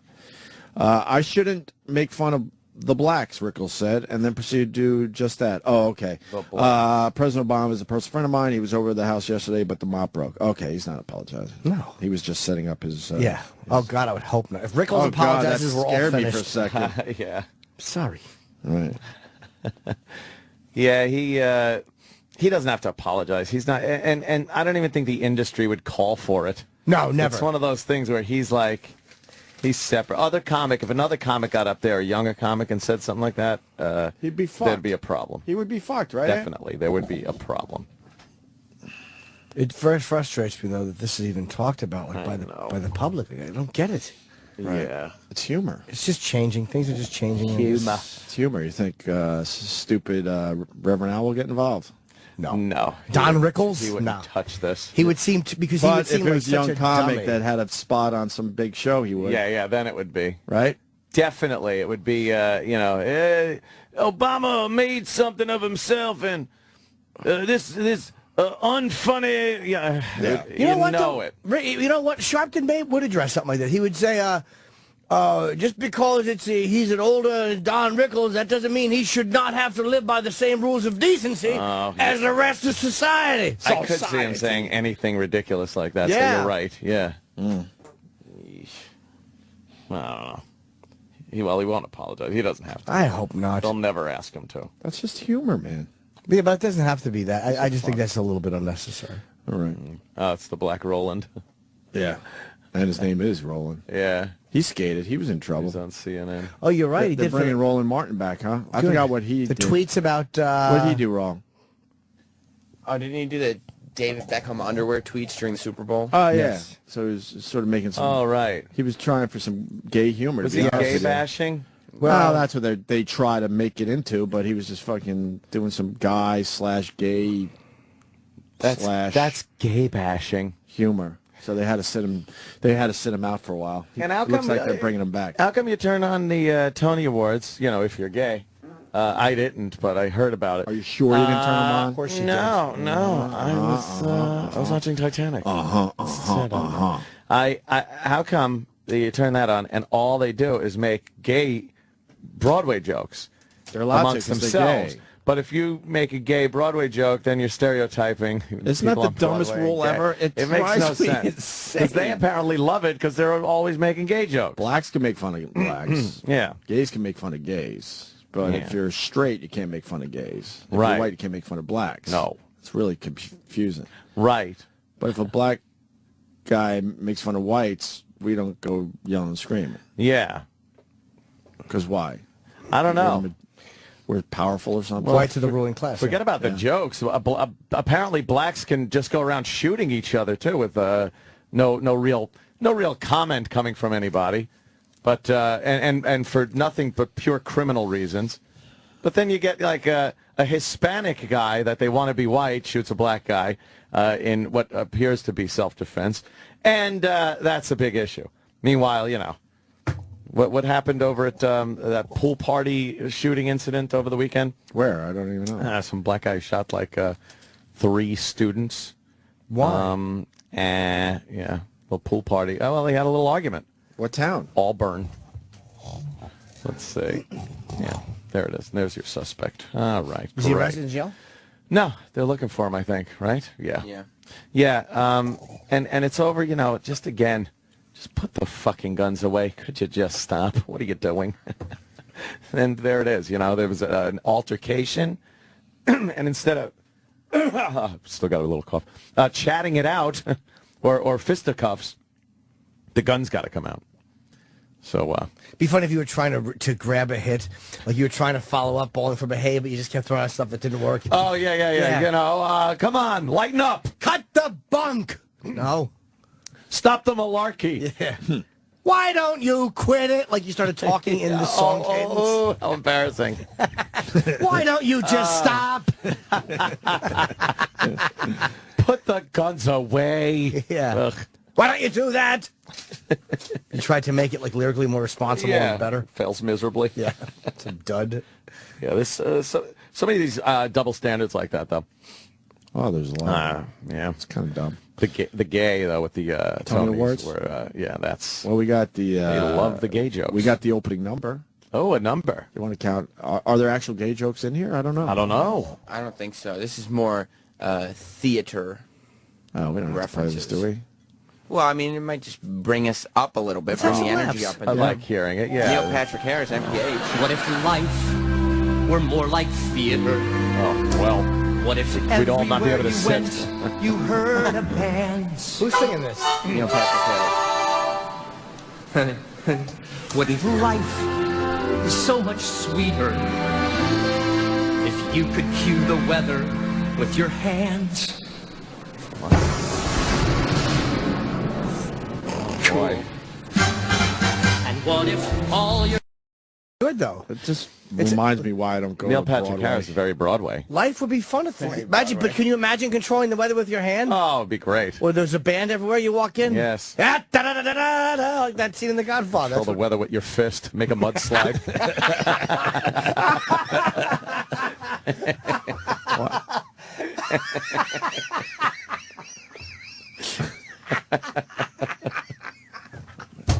That's just always bad.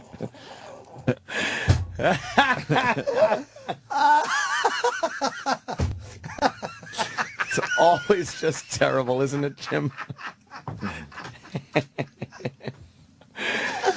Oh, that was fucking brilliant. Your fist. Jeez.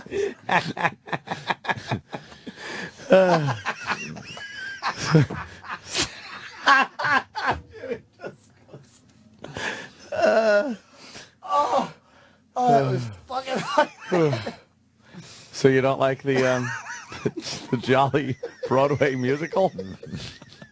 No. Put your back up and divide. Why are we listening to this? Make your mutts.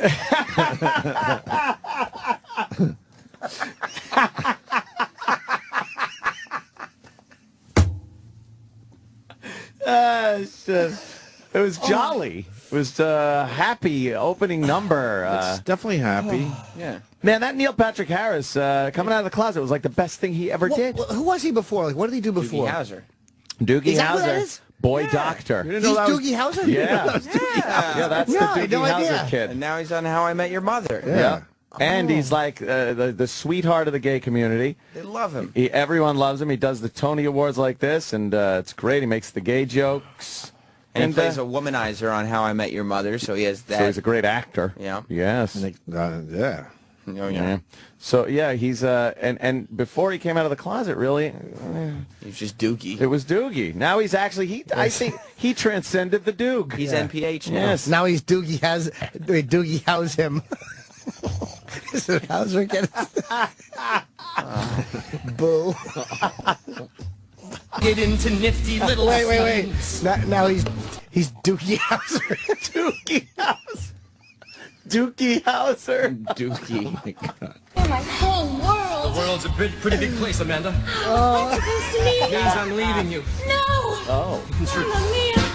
And just as you were splitting, your apartment disappeared by unknown means. Thanks, mysterious people in black clothing. Just as you were splitting. You'll pull your cock out and your friends start shitting. Can't help it. It's just right there. Of course. You can't say splitting to us. Exactly. Yes. Doogie. Can we hear more? This is marvelous. Yeah, I love this. Look, and I'm watching the video. They're dancing. They're doing a dance to the video sings. Okay. Something strange about a magical head. That what was? British umbrellas. Oh, it's Mary Poppins. Mary Poppins. The fucking lady's flying! Oh, it's okay, Chip. It's on cable, Chip. It's a Broadway show. Fucking witchcraft! I went to see that one time. I ran out of the theater. Fuck that shit. Fucking crazy. Turn it off. It's a show, you idiot. Thank God Gary doesn't work on Broadway. There would be no more flying Mary Poppins. No, definitely not. Spider-Man would be SOL. Oh, fuck yeah. That's much too You wouldn't be dangerous. able to do that on Broadway if Gary was in charge. I think it's a good idea to have a person flying over the stage with nothing but an umbrella to protect them. It's great. Yeah. Looks like fucking RFK's ex-wife flying secrets. She's on a rope. Fuck her. He said she used to beat him. That's what's coming out in the paper. That she used to hit him. Yeah, she used to hit She's a him. fucking monster, apparently. Yeah. And she killed a family pet, too. Oh, yeah. Was that by accident, I'm guessing? I don't think so. Oh, no? They're hinting that there might have been a little something there. She was pretty, though. God damn. I think I'd punch her. They're calling it Neil Patrick Harris's charming Tony Awards opening number. Yeah. It's all just inside jokes on Broadway, like Shouting Whisper. yeah, like only real hardcore. Well, I guess that's who's watching. He's owning it and stuff. I mean, it doesn't suck. Hey, I'm not saying the man isn't. We're not a his talent. audience, but He's a song and dance man now. Oh, yeah, and a doctor. The Dookie. Yes, and the youngest doctor ever. hit this. Mary Poppins. And It's Patti LuPone. Who is she? She was the original Evita on Broadway, circa 1979, maybe. I didn't know you were such a theater aficionado. I know everything about the theater. I really don't know that world at all. I just don't know that world. You know Patti LuPone. No, I didn't. She's legendary. she was. She's been in a shitload of stuff. If she walked in here, I would just make fucking amazing rhymes about her name, and then that would be it. Hey, Patti LuPone, get on the phone. Place the crack up. Related to Al Capone, Patti LuPone. Yeah. She was on that show with the retarded kid. What? Life Goes On. She was the mother in Life Goes On with Corky. Oh, wow, really? I couldn't think of a fucking funny show to yell at about a retarded kid. Oh, jeez. Wait. Yeah, that would have been. Yes. Yeah. I didn't even think I was setting something the up Nagels, there. The Nagels. That showed the Nagels. The young boy. You want to continue with this? I do. Yeah. She's pushing a lawnmower. Why? All right. Yeah, why is she pushing a lawnmower? Is that an Because inside she's joke? the neighbor. Oh. He set it up. Said, I don't pay attention to Broadway lyrics and what they're talking about. You got to. It helps to smooth the story. Oh, it's just thing. I just know what Rum Tum Tugger said. Oh, in yeah. Cats. Heard you talking about Cats on your little show there you do after the show. I like Cats. And, You've seen it? Yeah. I've seen it a bunch of times. Bunch of times. Now Where? forever at the Winter Garden Theater. Yeah, when it was at the Winter Garden Theater, I saw it at the Winter Garden Theater. They lied. It's not forever. No, now it's Mamma Now Mia. until closing. Yeah. Now until Now until June. Seems like a dated 80s thing. Yeah, What was it about? Nothing. Cats. Yeah, it wasn't about anything. It was just cats singing. there Yes. was no real. There was point to the no whole thing? story to the whole. Wasn't that loosely based on like T.S. Eliot? I guess, but there was no sort of. I felt No, like there wasn't a was story to thread. it. No, There there was had to be some story. kind of story. What was the story? No, like each cat had their own story, and Their they own were little story. It was a they- Monte. Yeah. Yeah, the whole play was just each cat going up and telling their story. About what? Being a cat. Being a cat. About being a cat. That's it. Like You're either memories. That was a great. The song. cool alley cat guy that does a lot of fucking. Yeah. Or you could be the smart cat. Yeah, it could be Or you Mr. Mistopheles. Right. You said Rum Tum Tigger. Rum Tum Tigger. You know. Oh, geez, where'd it go? Ding, ding. Okay, we get it, Anthony. Yeah, so, and then at the end, I guess one of the cats dies, and she gets taken up to the big cat heaven or And something. then it goes. In the giant fucking flying tire thing. Yep. Wow, you saw this thing. I saw Cats a couple of times. It's a good play. Never saw Cats. It was a good date play because it was, back in the day. Because everybody knew of it, and you almost seemed like you had some culture. Was it sold out a lot? No, you know what? Toward the end, it was just a bunch of Japanese businessmen that were given free tickets. Yeah. So they would be literally asleep in the seats, and the cats would be like creeping around in the audience. I think I saw it right before it closed. It wasn't hard really? to get tickets. Wasn't sold out? No, not at the end. Can we see? Let me see a clip of it. Was Like it- a moment. Was it just sad at that point, Sam? Well, Sad. I mean, I still enjoyed it. And that, Must have been a bitch. All the fucking makeup they had to put on and shit. yeah, like come on, And they're nobody wearing even cat cares anymore. suits. No one gives a shit. They're in these heavy cat suits and wearing cat makeup. Didn't they get cancer or something? Did they? Wasn't there some kind of lawsuit over Feline. Hang Oh, on, let's take wait, a house to 15 people on an seconds. iPad. That's No, very it's not. updated. This is a No, that's. commercial. Is that where the commercial. cats go meow meow when they buy an app or something? No. Yes, cat makeup. yes, People cat arguing. makeup. Why are people arguing with me? It's cat makeup, I swear. Good enough. There we go. We understood what you meant by it. Is this memory? It's my favorite song. Oh, I remember. Yeah. Why do they put this song in this thing? This is a great song. Is it a... This is from Cats. They Oh, put it from in. Cats. They Oh, wrote it. I thought it was from another thing, and they just No. put it in this. Andrew Lloyd Webber wrote it for Cats. Yes. It's a beautiful song. You can never tell what the fucking actors looked like, though. They were 'Cause they have cats. that They're cat dressed like makeup. cats. That must have been hot under all that Oh, yeah. stuff. Imagine smelling the asshole part of someone's cat Oh, suit. God. Fucking Mr. yuck. Mistopheles cat suit ass. You know they want to save money. They weren't cleaning those things often. No. Cat heaven. Yeah. Oh, this song right. It stinks. does not. It's a great song. Oh, my God. It's just one of those dumb songs that reminds you you're getting old and you're going to die. It's Carpenters did that shit. That's as up and peppy as Send in the Right. Clowns. Jim Croce did that shit. Yeah. Kansas did that shit. By the way, I saw. Those songs that are like, oh, yeah, that's right. Dust in the wind. Oh, no, that's good. Eventually, Really? no one's We're going just dust in the wind? Basically, that song says, eventually, no one's going to remember you were on planet Earth. Especially Thank when that you, fucking, Kansas. when, Thank you. Especially when that song first came out. It's like I was smoking a lot of pot back then. Yeah. And it would just freak you out. Of course it You're like, did. "Oh, we are just dust in the wind, man. This fucking music is brutal. It's just And fucking brutal. just finger picking his guitar. Yeah, man. I don't mind a good love song, but this shit that reminds you you're going to get old and die and no one's going to remember you. It's terrible. Who needs it? No. You want to listen to Mr. Mistopheles? That's an upbeat song. Which one is that? I fell into a Magical fucking. Mr. Mistopheles. I fell into a Harry Chapin fucking spiral yesterday. It's all I was doing is watching Harry Chapin videos. I wish you Miserable. did on the expressway. But he's another one, depressing guy, man. Yes. Yes. Terrible. Why would you listen to that? He's a genius, but he was a Gonna depressing guy. Freak yourself out. Yeah, he was a depressed guy, huh? Just fucking singing about his kid that ain't fucking there anymore. Cat with a spoon or something? Yeah, something like that. Anything better than going to a wake and they have to break out like the dust in the wind or something? It's Oh, like, really? great. I guess we weren't sad enough for you. Thanks. Yeah. A neighbor of Thanks. mine died in like a motorcycle accident. His family was like all a bunch of, biker kind of guys. And they didn't want a, regular kind of funeral. Yeah. And they were playing like, I got a peaceful, easy feeling. And I'm like, no, I don't. I got a horrible feeling. It's not peaceful or easy. It's terrible. Yeah, we don't need to be sadder. We're all sad. We're all Trust plenty me. sad. Trust me, we're sad here. Fucking fake me out with some music. Well, we did the same shit, so I'm guilty too. But we did the Green Day Time of Your Life, whatever the fuck the song is, and my dad's thing. Not my choice. I lost on that one. We don't need to do that, people. We're all sad.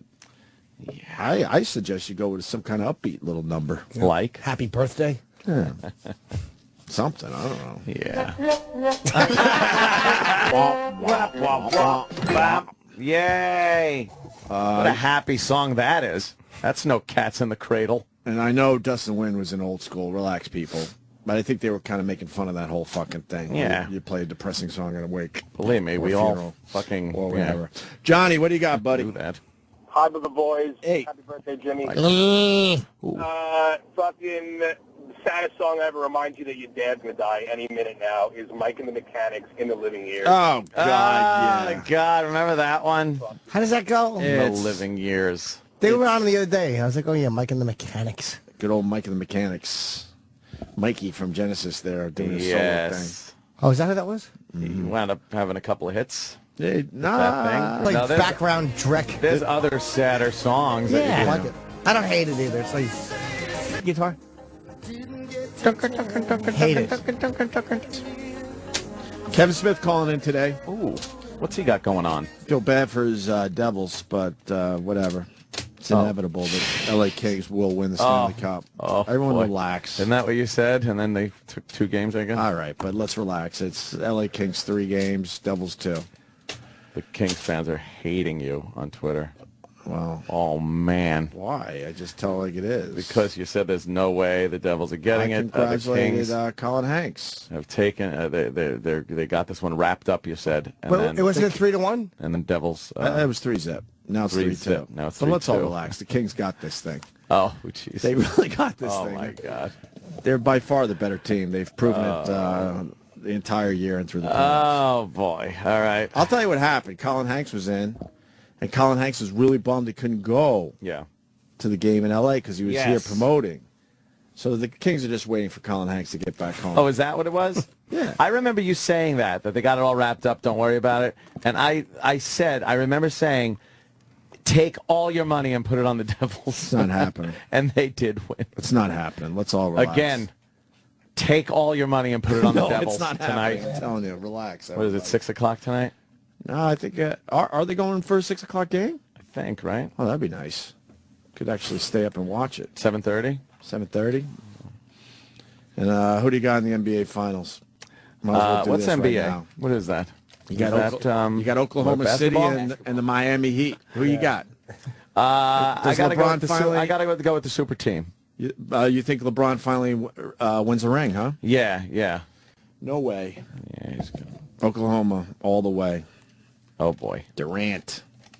Oh no, that can only mean No, it's not happening. It's not happening. It's not happening. It's not happening. It ain't happening, man. Okay. You know the Devils aren't going to win it, right? No. I honestly... Get out of here. I wouldn't have given it a second thought. I'd have been like, all right, well, the Kings got this wrapped up. And then when you said it, it's like, oh, my God, no.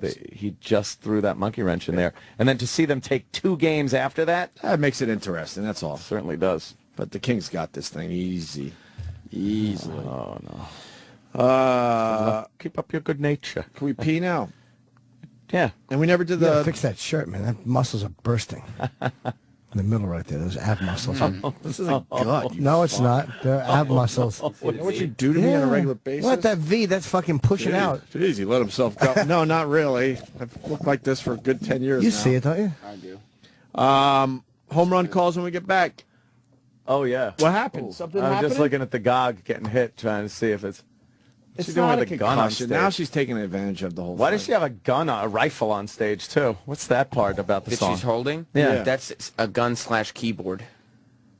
You know, I don't appreciate that she's glorifying guns like that. I'll talk to her about it. Why would she have a keyboard/gun on stage? I don't get it. On our last show, she had a keyboard in the hood of a car. It was amazing. That was great. Yeah. Was it? Yeah, and that little bus was on stage. Yep.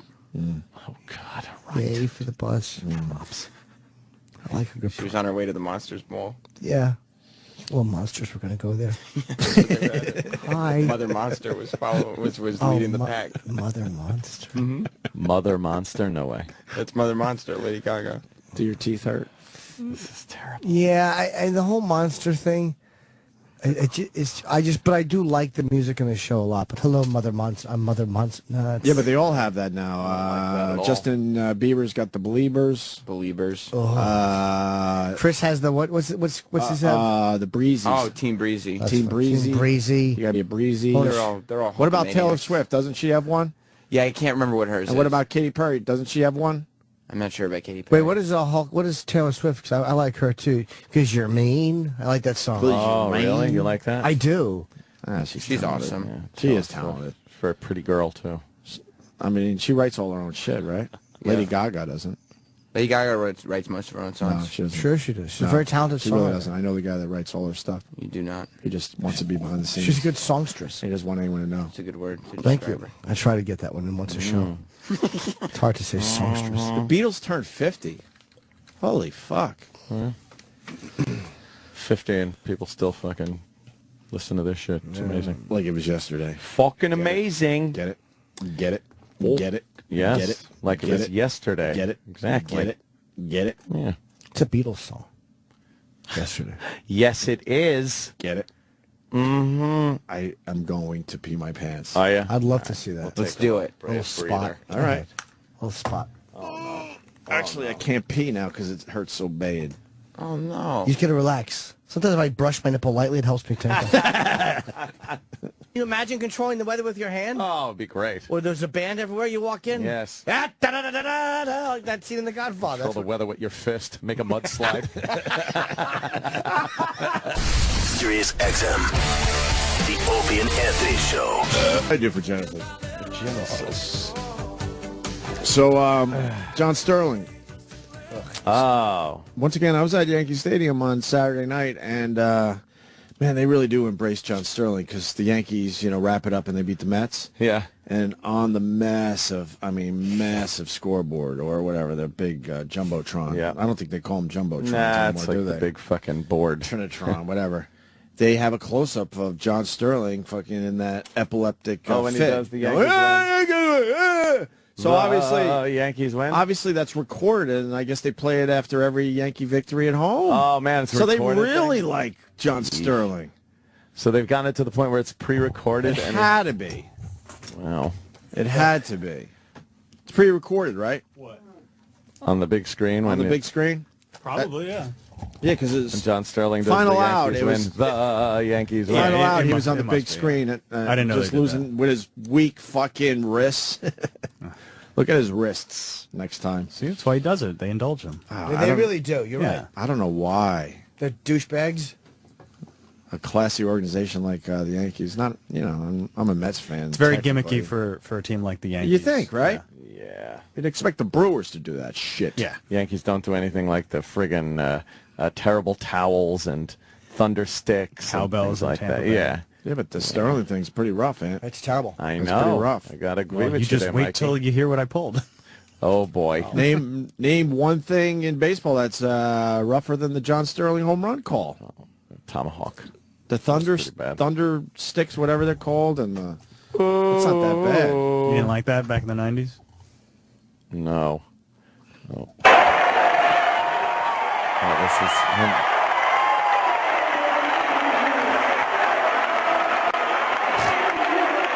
You know how fucking sick of people that you must be when you're in the booth? He's like this. Yeah. The Yankees! Well, you're not that excited. It's not about you. No. Well, it is with him. They have decided it is because when they win, that's what you see on the big screen. Yeah. Him losing his fucking mind saying the Yankees win. But here he is with some home run calls. We love the home run calls. Now here's Cano with A-Rod on the first. These are from Friday night. And the pitch is swung on, drilled to right. It is high, it is far, it is gone. He's done it again. Perfect. Robbie Stop right Cano there, please. with Please stop right there. Two-run home runs. Okay, you can stop. In his first two Stop. times at bat. Done. Robbie Cano, don't you know? His two-run blast gives the Yankees a 4-0 lead. How don't you know? How do the fucking Yankees think that's good? And why do you have to do it every time? Robbie Cano. How about break it out Don't every you once in a know? while, maybe? Don't you know?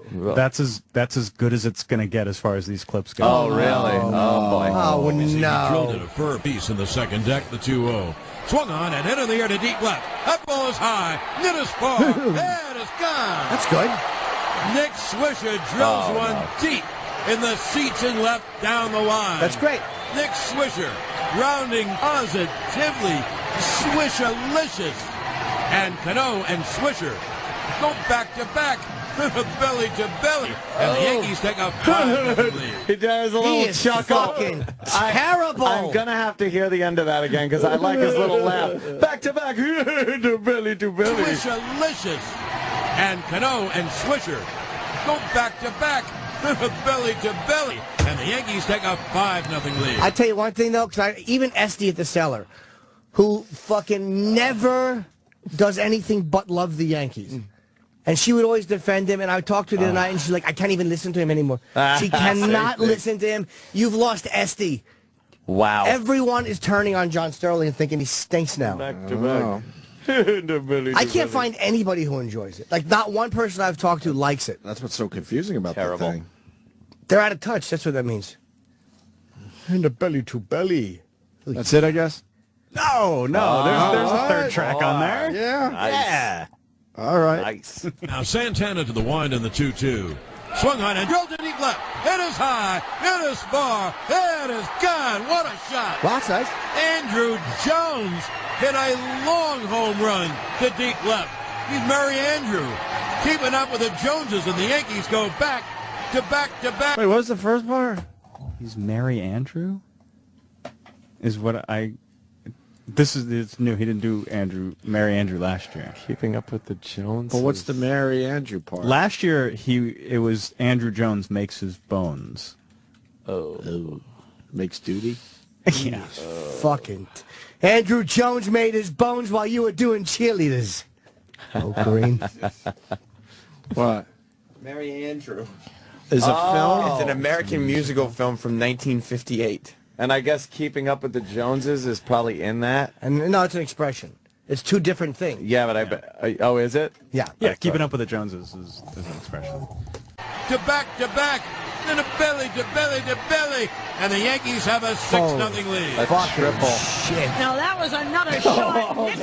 Oh, and then it just gets better. I give you guys a little dessert. Another shot. Yeah. What did she say? What Nick Swisher. John! Here's a really important observation from What did Susan fucking Waldman. yogurt mouth say? All the moistest mouth in the fucking planet? Yeah, what did old yogurt gums say? I really should listen every day because I would just bring you guys discs. We of need more Susan Waldman. I love Susan The Yankee Waldman. organization's out of their fucking minds because then they have Susan Waldman that has the heavy Boston accent. Yeah. And Yankee fans hate how is that the supposed Red to work? Sox. And after every home run call, she just bulldozes John! right in and just gives what you'll hear, just an inane Well, observation. you know, John. Nothing lead. Now that was another shot. Nick Swisher came running down the dugout. I thought he was going to run out the field to greet Andrew Jones. And boy, what a shot that was. Oh, my God. Fuck her. I thought he was going to run up the field. She thinks crazy. Yeah, stop telling us what they're doing. I thought. Yeah. Oh, Pettit's having a Gatorade. No one gives a fuck. I thought he run out of the stadium. What? Yeah, Nick Swisher ran out of the dugout. I thought he was going to tongue kiss Cano. It's just ya? stuff Did you that think doesn't that? have to be said. I know. No. It stinks. Oh, that's hilariously It awful. stinks. Oh, where is it? Yeah, we got to hear her again. Swisher came running down the dugout. I thought he was going to run out the field to greet Andrew Jones. And, boy, what a shot that was. She realized she got a zero just on got that. nothing. So she goes, and Do you think Sterling hates her? That he's going to run up never the field. responds. Yeah, because he wants it all about himself. No. He didn't give her anything on that? No. That's why she awkwardly laughed. I like that when she laughs at herself and then she stops because she realizes that's it and then goes, yeah. And, like, the whole tone is changed. Run up the field. Wait, she's looking for a buddy to commiserate with? Yeah. Oh, yeah. Yeah, turning her head left and right, looking right. Am I right, guys? Can we hear that one more time now with this in mind? Fantastic. Swisher came running down the dugout. I thought he was going to run out the field to greet Andrew Jones. And, boy, what a shot that was. Just because Sterling's probably giving her a dirty look, like, shut up. He's mumbling cunt. Stand alone. Right, I'm working on my next home run call. Will you shut the fuck up? Yeah. Run up the field to greet Jones. I'll bet you she tries even sucking up to him, like, oh, yeah, you're right, John. The Grandy man sure can. When he hits a home run, give me some more yogurt for my mouth. My mouth isn't quite moist enough. The grand. I want a goggle with yogurt. I take mouth moistening pills. I sound like Ted Sheckler from Boston. A little bit. She doesn't sound like she's from Boston at all, does she? Oh, Let's God, go to it's Sammy awful. in Queens. Sammy. When Sammy picked up the phone, I thought he was going to go dialing or something. That's Chip. I know. Chip Waldman. We're trying to get more Susan Waldman on the show. Yeah, what are you going to do, Johnny? You gonna, what's Roger Clemens? What kind of box is he get or something? Chip Waldman. Terrible. It's a home run. How come he doesn't hit an apartment run or something? Yeah. Terrible. He had a double. What's that, a triple-double or something? Hey, you're John Sterling. Does that mean you like silver or something?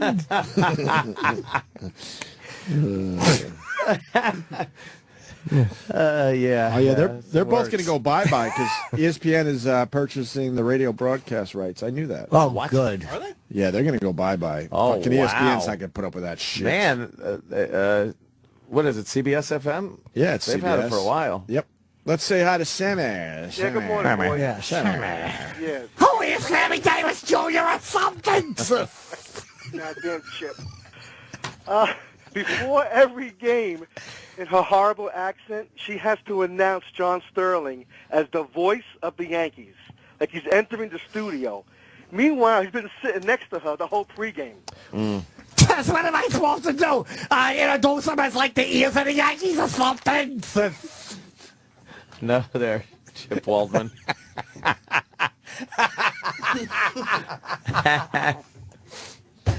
Oh, she sucks.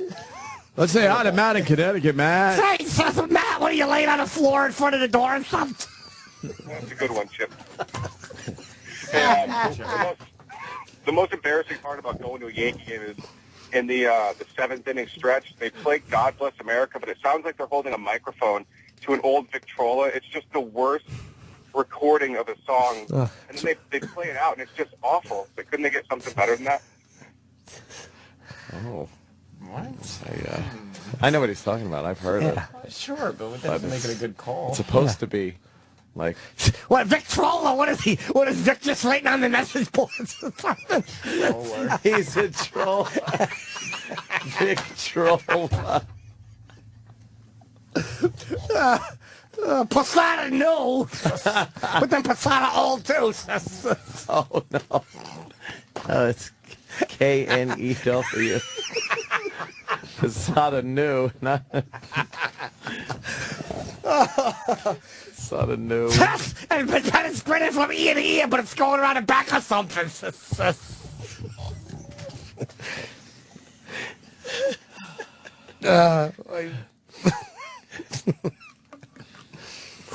This will be one of those one break characters.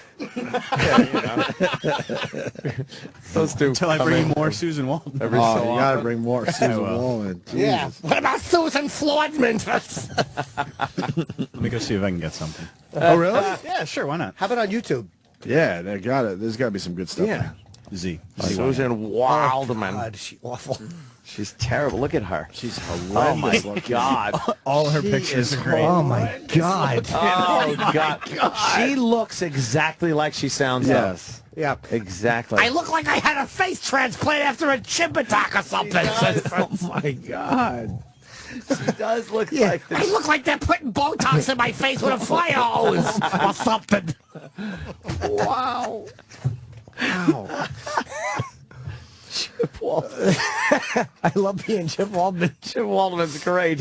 Why does she even? All new material. Why does she even bother doing her hair? Oh, Yeah, it's why- awful. Why do anything? Fuck, save some time. A necklace, lipstick, earrings. Why? Yeah. I'm wrong. Yankees are going to keep Susan and John Sterling after the contract. All right. All right. Fair enough, jury in Jersey. Did we play this one already? Sometimes you get complacent. Sometimes you forget how hard it is. We didn't forget. And then he said something that everybody in the room, we all looked at each other. Oh, yeah. He said this Yankee team has a great future. Joe It's got Torre. a lot of young Talking about kids. Joe Torre, right? There is no question about the ability of these people. They're very impressive. He said, you think it's going to last forever. And Talking about Sandusky. he's your friend. He said, this has been the best 12 years of my life. I wouldn't have missed this for anybody. Now, I was okay, actually, until I went into the clubhouse, and the coaches are sitting in Torrey's office. And I saw those big black cocks or something in the clubhouse. I left Boston, Massachusetts with one bad accent and a dream to fuck up a baseball game. And too bad.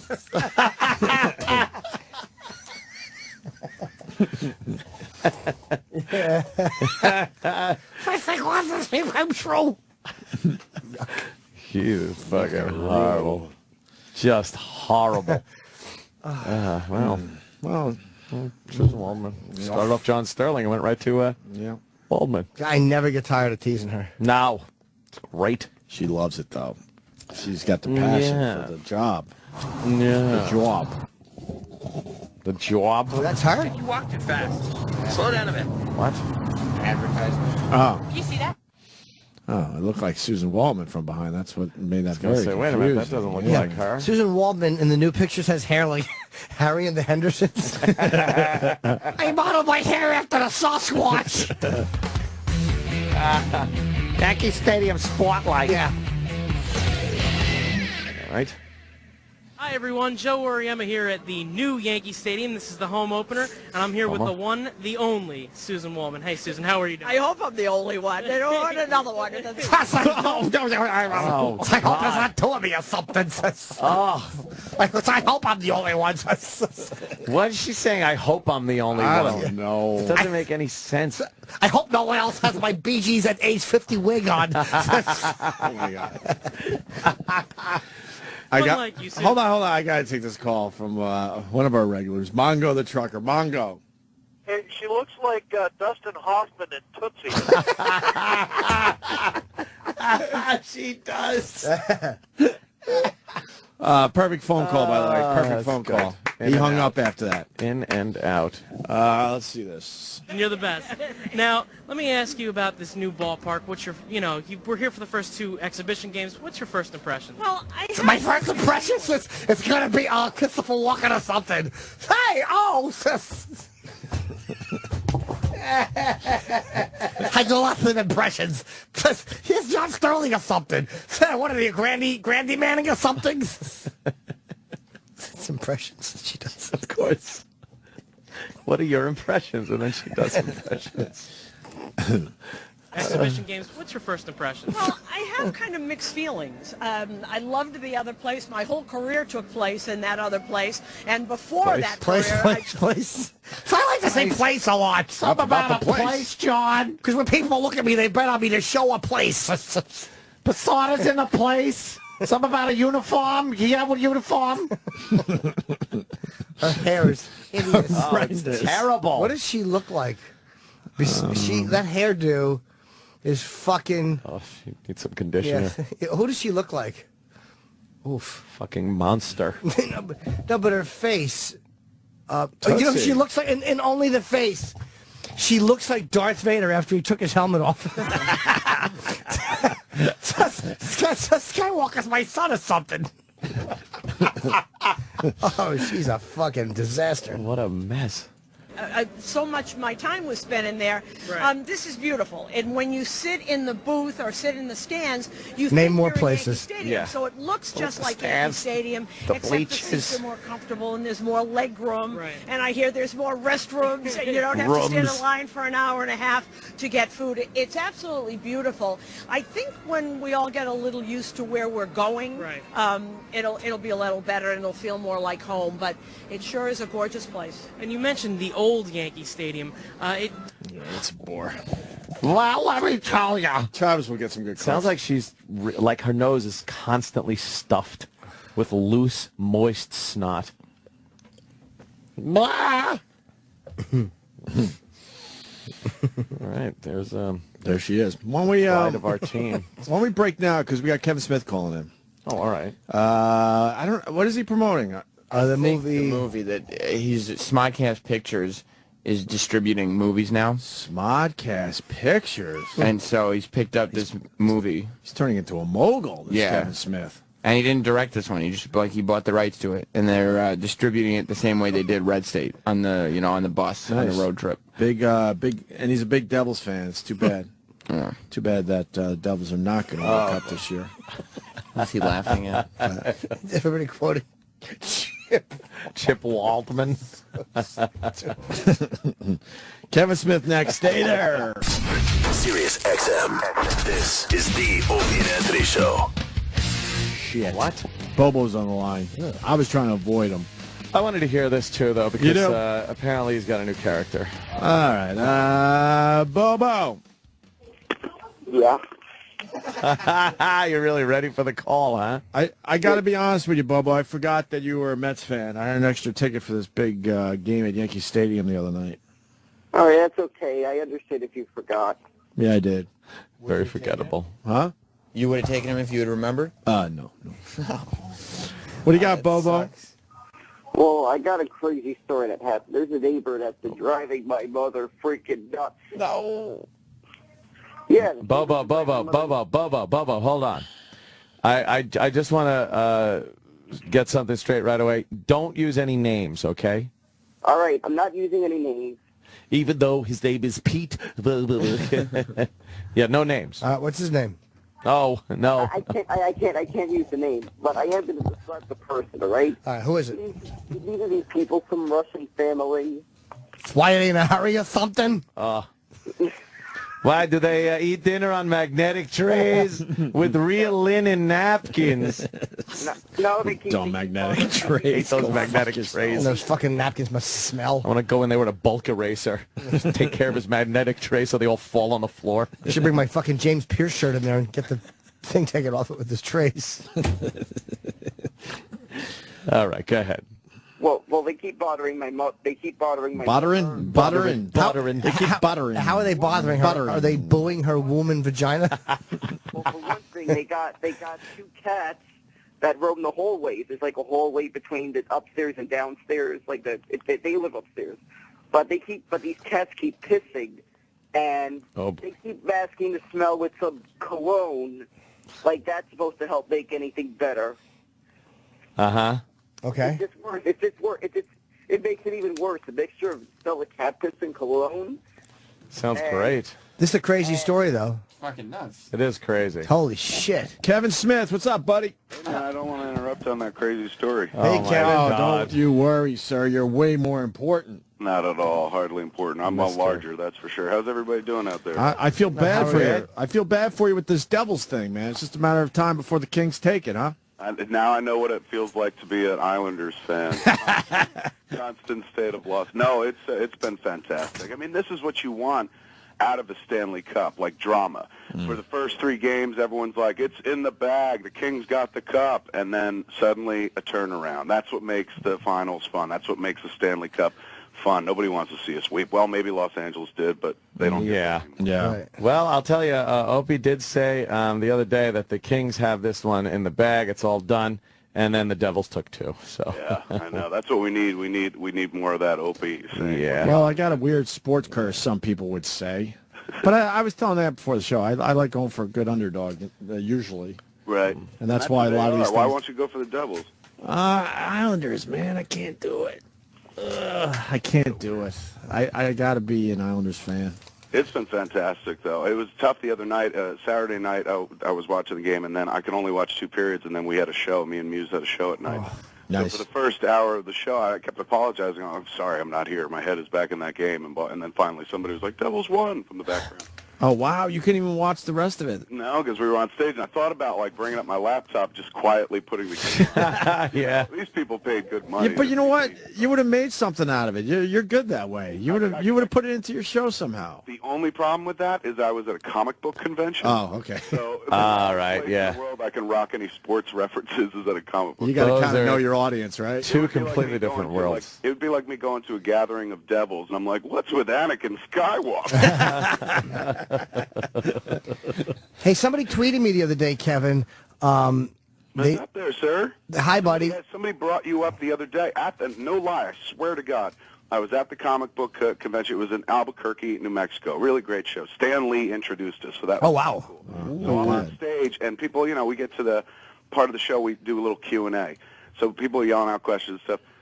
Somebody goes, is blah, blah, blah going to be in Hit Somebody? And I was like, yeah, man, that's the aim. It was Muse. They were like, is Jay going to be in Hit Somebody? I said, yeah. From the back of the auditorium, is Jimmy Norton going to be in Hit Somebody? And I said, yes, he's my pukey goalie.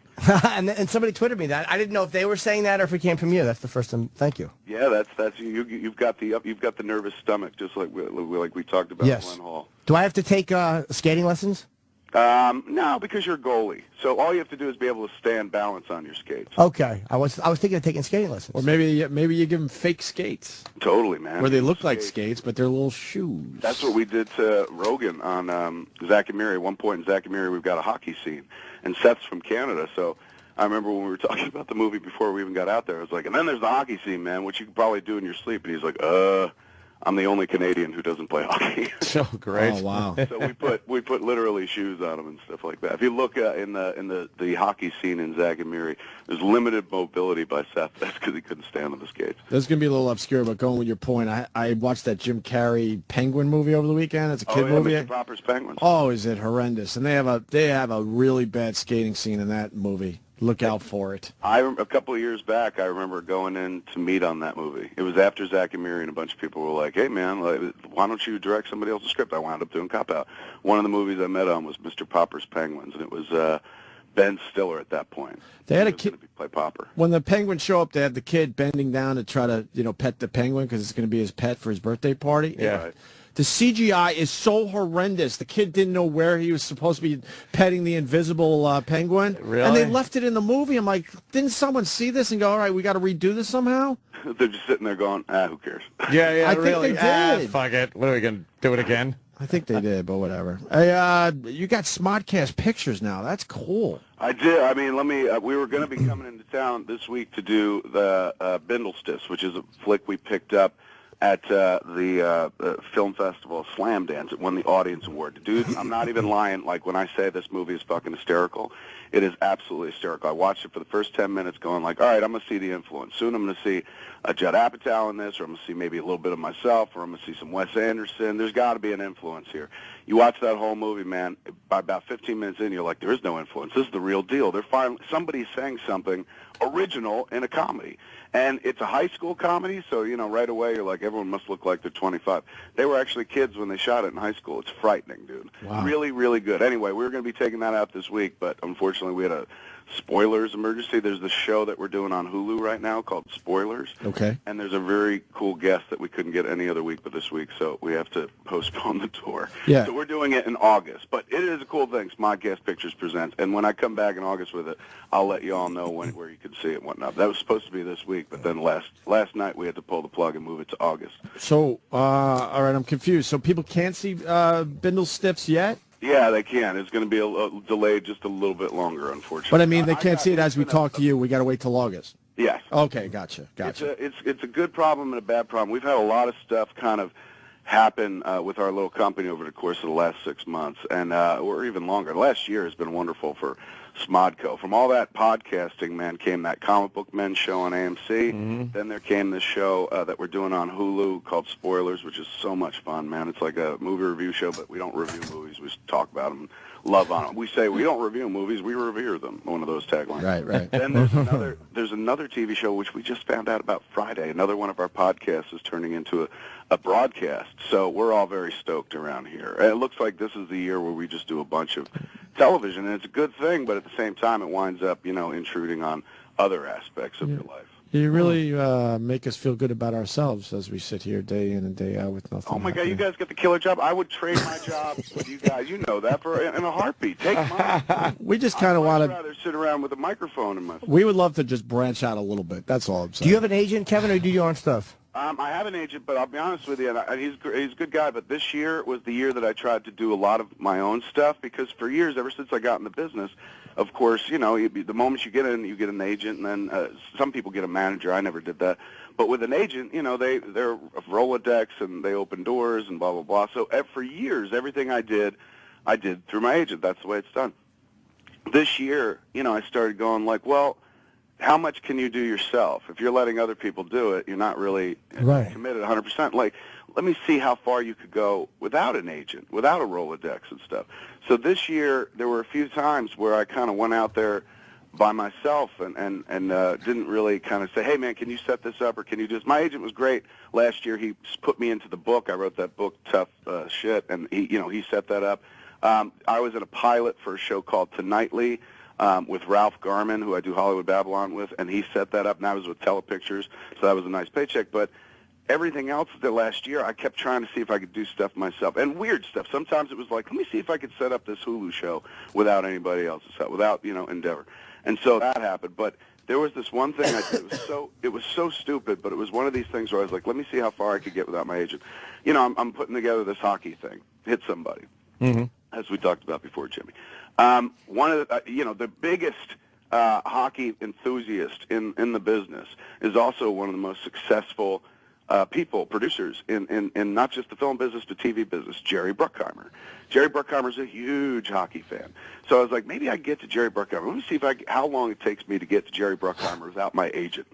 So I look online, and I find the main number for Bruckheimer Pictures or whatever it's called, and I call it up. And the chick answers the phone. She's like, Bruckheimer Productions, whatever. And I started chuckling because I was like, this is going to sound so weird to say, but is Jerry there? And the lady goes, may I ask who's calling? I said, this is Kevin Smith. And she goes, okay, what's it in regards to? And I said, I worked with Jerry a long time ago on Coyote Ugly, because I did a rewrite on Coyote Ugly. And so I met him, nice guy, really cool guy, sits at a very long desk, very intimidating desk. So I said, I worked with him on Coyote Ugly. She goes, okay, hold on. She puts me on hold, and I'm sitting there going, I wonder what's going to happen. She's going to come back and be like, he doesn't know who you are. She comes back, she goes, Kevin. I said, yes. She goes, Kevin Smith? I said, yes. And what movie did you work on? I said, Coyote Ugly. And she goes, and what, were you craft service? Oh, no. And I go, no, I did a draft of the screenplay. And she goes, oh, you're a writer. And I said, yeah. She goes, okay, hold on. She puts me on hold, and there's pleasant music playing. 5 minutes go by. At this point, I'm like, they must be on the other side having this discussion of like, do you know? And he's like, it can't be him. Why wouldn't he call through his agent, blah, blah, blah. I'm waiting. I think I'm about to get on the phone. She gets back on the phone with me. She goes, Mr. Smith, would it be possible to submit your question in writing to us? Oh, shit. And I said, yeah, man, absolutely. Is there an email address or something? And she goes, yeah, totally. She goes, it's reception. Bruckheimerpictures.com, whatever it was. So they were just giving me the mailbox and everything. Yeah. So I was like, okay, totally. She gave me the address. And so I wrote the email, and the You email actually was did it. But not to interrupt you, but this is why you're going to live to be 100, because you just said, okay. Like, instead of getting stressed out and self-righteous, which I would have, you just said, all right, no problem. Like, whatever that is that works like that for you is going to keep you alive for a long time. It's weed, dude. It's weed. It's amazing to me. But I'm sitting there, right? So I'm like, I'll compose the email. I'm being patient because I'm like, this is all a test. How long does it take me to get to Jerry Bruckheimer without an agent? So I sit there composing the email. I'm like, dear Jerry, you may not remember me. We worked together very briefly on Coyote Ugly and blah, blah, blah. Anyway, I had this thing I wanted to talk to you about, this hockey movie. If you get a chance, can you drop me a line? I left the phone number. And I sent the email.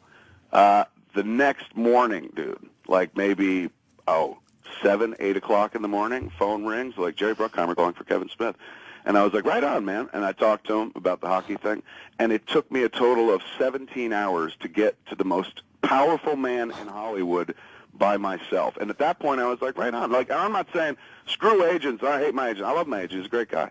But I'm like, look, if I could do these things by myself, I mean, you're more invested at that point. Like, I've been that guy forever. When it comes to the movies, I don't just kind of sit back and do one thing. I do a bunch of things. Yeah. To not do that, most important aspect of getting a ball rolling by getting in touch with somebody who could do something or blah, blah, blah, or maybe would be interested. It was more of like, let me see if I could do this without help. Like, because that's what an agency is like. They look out for you. They set you up in meetings, but essentially it's a Rolodex. You're screwing with the whole protocol, though. Yeah, but I mean, not if I keep my agency and use my agency for other stuff. Like, they made a nice chunk of money off me last year. So I'm not like, oh, they're going to starve. But at the same time, I'm like, I'll never be able, this sounds dopey, and I don't mean this in a machismo way, and so I won't use the word man. I'll never be a grown-up unless I'm doing everything for myself. You know, it's like so many people are wonderful and do things for me, like, hey, here's your chocolate milk, you know, but that's how I became a fat ass. 'Cause I don't walk to the fridge because somebody's like, here's the chocolate milk. Or I don't, I don't spend a bunch of time trying to get to Jerry Bruckheimer, so I spend a bunch of time shoving pie in my face. So for me, I'm like, let me try to do more by myself, and oddly enough, at the same time, you tend to lose a little weight along with it. It's just the more you take control of your situation, the more you take control of your business, the healthier you are. I don't know. It's just been a weird thing we've been experimenting with here at Smodco for the last year, and this has been my most productive year in show business. Wow. That's amazing, man. It's just so many things you can keep going if you don't have somebody going, wait, you should do that later. Like, if you got somebody strategizing behind you, that to me never works. I don't like strategies. Like, I'll come up with a strategy, but I don't need this kind of, okay, don't show these people yet. Show them later. There's a right time to show them. No, there's not. Show them when you show them. It's been like that. It's been like this forever, though. Like showbiz and the movies and everything, and television. It's always been like this. But when you think about it, there's not enough money going around anymore, dude. The economy is in a weird place. So do you want to keep giving away more of your money to people that do things that you can do for yourself? Like, at that point, it's kind of like, look, I'm not swearing them off. I need them for certain things. But for other certain things, like if I can maintain that little piece for myself as opposed to giving 10% away because somebody connected me with a phone call, that's worth trying. You know what I'm saying? Because this 10%, that's a lot of money. Hey, this question's coming in. Would you be involved with a half-hour comedy one-camera shoot that you didn't write if it was funny? You know, somebody asked me that just the other day. There was a show that I don't even want to say where it is, but it's a pretty cool place. They're setting up a show. And it's a cool place where you're like, oh, man, what a dream to work there. But it was on someone else's thing. They were like, hey, this dude's doing a show, and they need a writer. And I was just like, that's and this came from my agent, and this is one of my little issues, man. Like, my agent calls me up going, oh, my God, they called you about this. Isn't that cool? And I was like, have you not been listening to what I said for the last year, 2 years? Like, I'm moving away from this business. He's like, then why are you setting up so many TV shows? And I was like, oh, good point. No, but I mean, if you were more than just a writer on it, like if you were like an exec producer on or a producer on it, and like it was kind of done through your production company. Yeah, in a heartbeat. Is it you? Oh, yeah, well, it is, but that wasn't what I was getting at. The listeners are just sending in questions. But if it's you in a heartbeat, like you, I know, you, I like, your sense of humor, I dig, and whatnot. So that's something where I'm like, oh, I didn't create this world, but if I'm co-creating it with you. I'm doing a comedy. It's about the Sandusky Boys Heinies, and it's an animated series. Is that the title? Because I'm in it. Yeah, Boys Heinies. Yeah, it's kind of like the Boys of Brazil. People going like, I'm setting that on my TiVo. I don't know what it is. Absolutely. Oh, hell yeah.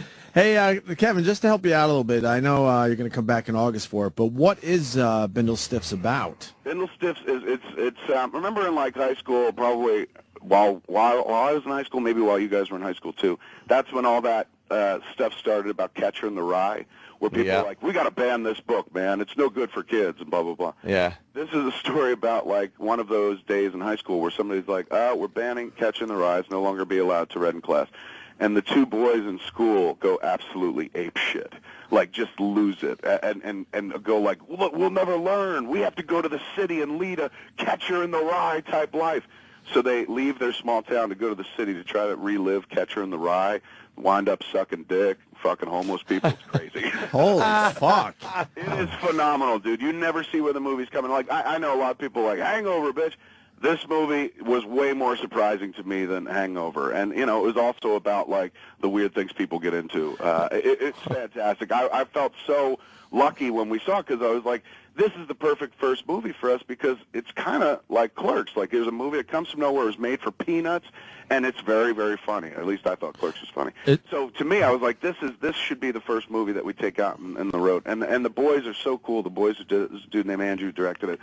Smart kid. He's already got an agent and whatnot. He's going to go far. But it's so delightful when you watch a movie and, like, every laugh is original. You don't go like, all right, they're making a Star Wars joke or something like that. These cats stand on their own, man. They'll be working forever, Andrew and Luke. And the movie itself is so damn funny. And it's nice to be able to watch a funny movie and not be like, I'm jealous, I'm pissed. Why didn't I do this?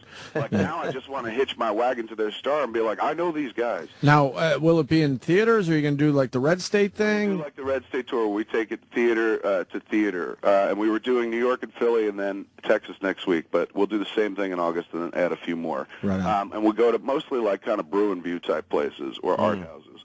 But it's kind of fun. We go, I introed a movie, we showed a movie, and then I get up to Q&A afterwards with Luke and Andrew, and meet the crowd gets to meet them, ask them questions and stuff. That's cool. I got to tell you, man, when you did that for Red State, that was so much fun. Oh, God, I loved it. That was honestly the most fun I ever had in the film business in almost 20 years of doing it, releasing Red State. It was a pain in the ass, and, like, you know, it took up a lot of time, and every morning I was up at, like, 3 to kind of sell tickets back east and whatnot, but it was all mine. You know what I'm saying? Like, we controlled every aspect of it, and you put as much of yourself into it as you wanted to. Like, if somebody else was putting it out, they'd be like, here's the budget for the ads, you're going to go here and do this interview. You know, everything's taken care of for you, and you just show up, you're a cog in the machine.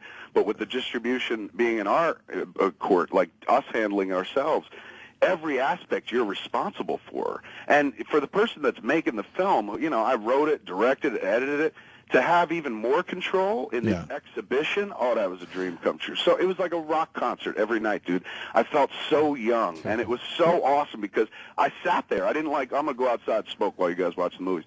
I sat there and watched every screening with the audience. And it was like, you know, you have a kid, and you raise a kid, and you enjoy every aspect of that kid's life. I got a daughter. I've enjoyed watching her grow up and stuff. The old way of like, hey, I'm going to make a movie and then hand it to somebody else, and they're going to distribute the movie, always felt to me like, I had a baby, now you take it and raise it, like just handing it over to a nanny. Right. When you distribute the movie yourself, man, it's like raising your kid and watching it grow and teaching it to walk and talk and all those things. So, well, Kevin, two things about that. The reason I brought it up, I'm amazed no one did it before you. You know, and is more people doing it now that you showed them the way? After I did, and I don't know if it was like, hey, he's doing it, we could do it too. I don't know if it was an example or not, but shortly after we did Red State, Martin Sheen and Emilio Estevez took their movie The Way out on the road. Same thing, they kind of four-walled it. What's his name? Francis Ford Coppola, the director of The Godfather. At Comic-Con last year was just like, hey, I'm going to take my movie out on the road and re-edit it at every location. Oh, shit. So it was so people started. Hold on, what do you mean edit at a location? What do you mean, just to do something different? Like, what do you mean? Yeah, like every time you saw the movie on the road with him, it was a different configuration. He would kind of edit it on the fly, which was really fascinating. So it was like, remember Clue back in the day? Everyone's like, there's a different ending every time you see it. And really, there was just 4 different endings. Yeah. This guy literally had a different configuration for every time that he showed the clip, from what I understand. Yeah, it's you know what it is, man. It's not like everyone's going, hey, let's all do it, because in the business of the arts, many people, lazy fat asses, don't want to do anything for themselves. I was one of those people for a long, long time. But as we kind of bridge this weird economy where like the math, the financial math of the entertainment business changes every day. Like they're still now trying to squeeze pennies out of a dollar based on old video deals, but like it's all going away. Everything's different now. So at that point, you know, the smart artist who wants to work in the arts for a living, like that's what I want to do. I just want to be a kid forever and get paid to play. If I want to continue doing that, I got to figure out ways to kind of make myself useful, make myself some cash without, you know, going the normal route or the old route, which is now kind of closed off. And I was kind of done with at that point anyway. It's interesting to me, though, because it's a ballsy thing to do, man. I feel like no matter what I do, however I venture out, it's going to flop. And I guess that's what everybody's scared of, which is why the guys who like, you know, Louis puts out his thing online, you take Red State on the road. That's why these are considered ballsy moves, because it is scary to do it. But it's kind of like you said, though. Like, I think every artist that puts himself into something, whether you're an actor, whether you're a musician, whether you're a director, writer, what have you, no matter dancer, we're all afraid of flopping. Like, that's the secret fear. It's like, I don't care who you are, if you're the most confident cat in the business, there's always going to be a moment of like, what if I'm wrong? What if this sucks? Because this is so arbitrary, this job. It's not like math where it's just like everything's got to add up or the rocket won't go into space. It's arbitrary. It's a matter of taste. And tastes change all the time. Like, you know, I was in a hotel room the other night when I was at Albuquerque, and I was like, you know what? Holy crap, American Reunion's on. I didn't see it. I'll watch American Reunion. And I'm like, they did everything that they did kind of in American Pie, but what's the difference? And it's just like tastes have changed. Yeah. Things have moved on. So in order to kind of stay relevant, you know, because this is what I want to do till I die. I just want to make stuff up, and it's a great job, and the money's cool, don't get me wrong, but it's the best way to live, dude. I always feel like I'm 16 years old. I may look like I'm, you know, a haggard 60, but I feel inside like I'm 16. It keeps you young. So if I want to do that, I got to keep creating new ways to stay fresh. And like, yeah, for me, my new mantra is like, you got to surprise the audience every few months with something completely out of left field. When we announced the spoiler show on Hulu, man, people were like, what? And then it was on a week and a half later. So we were like, hey, we're doing this thing. And people were like, what is that thing? Wait, you're doing a movie review show? And then a week and a half later, boom, here is that thing. Yeah. So, and that's something that most people didn't expect, because they were like, he hates critics. And I was like, yeah, well, if you hate something, change it. I want to ask you, did you see Prometheus? I did. What'd you think? We talk about it today. It's on. Oh, okay. Yeah, the show, Hulu Spoiler. If you go to Hulu right now, Hulu.com, the new episode of Spoilers just went up this morning. And it's we see Prometheus, and then we sit down and talk to the writer Damon Lindelof. Oh, wow, yeah. He's been catching some heat from some steadfast alien people. They're mad because there's not enough aliens in it?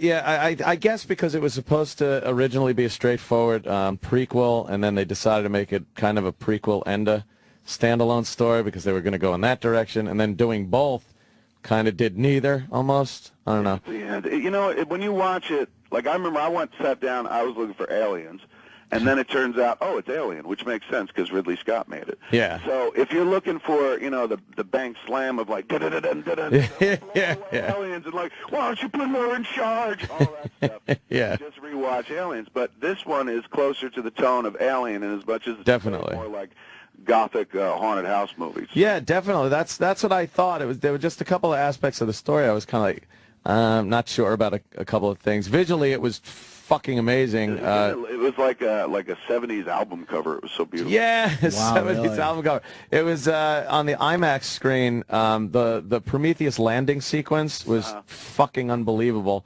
It was vast, just fucking huge.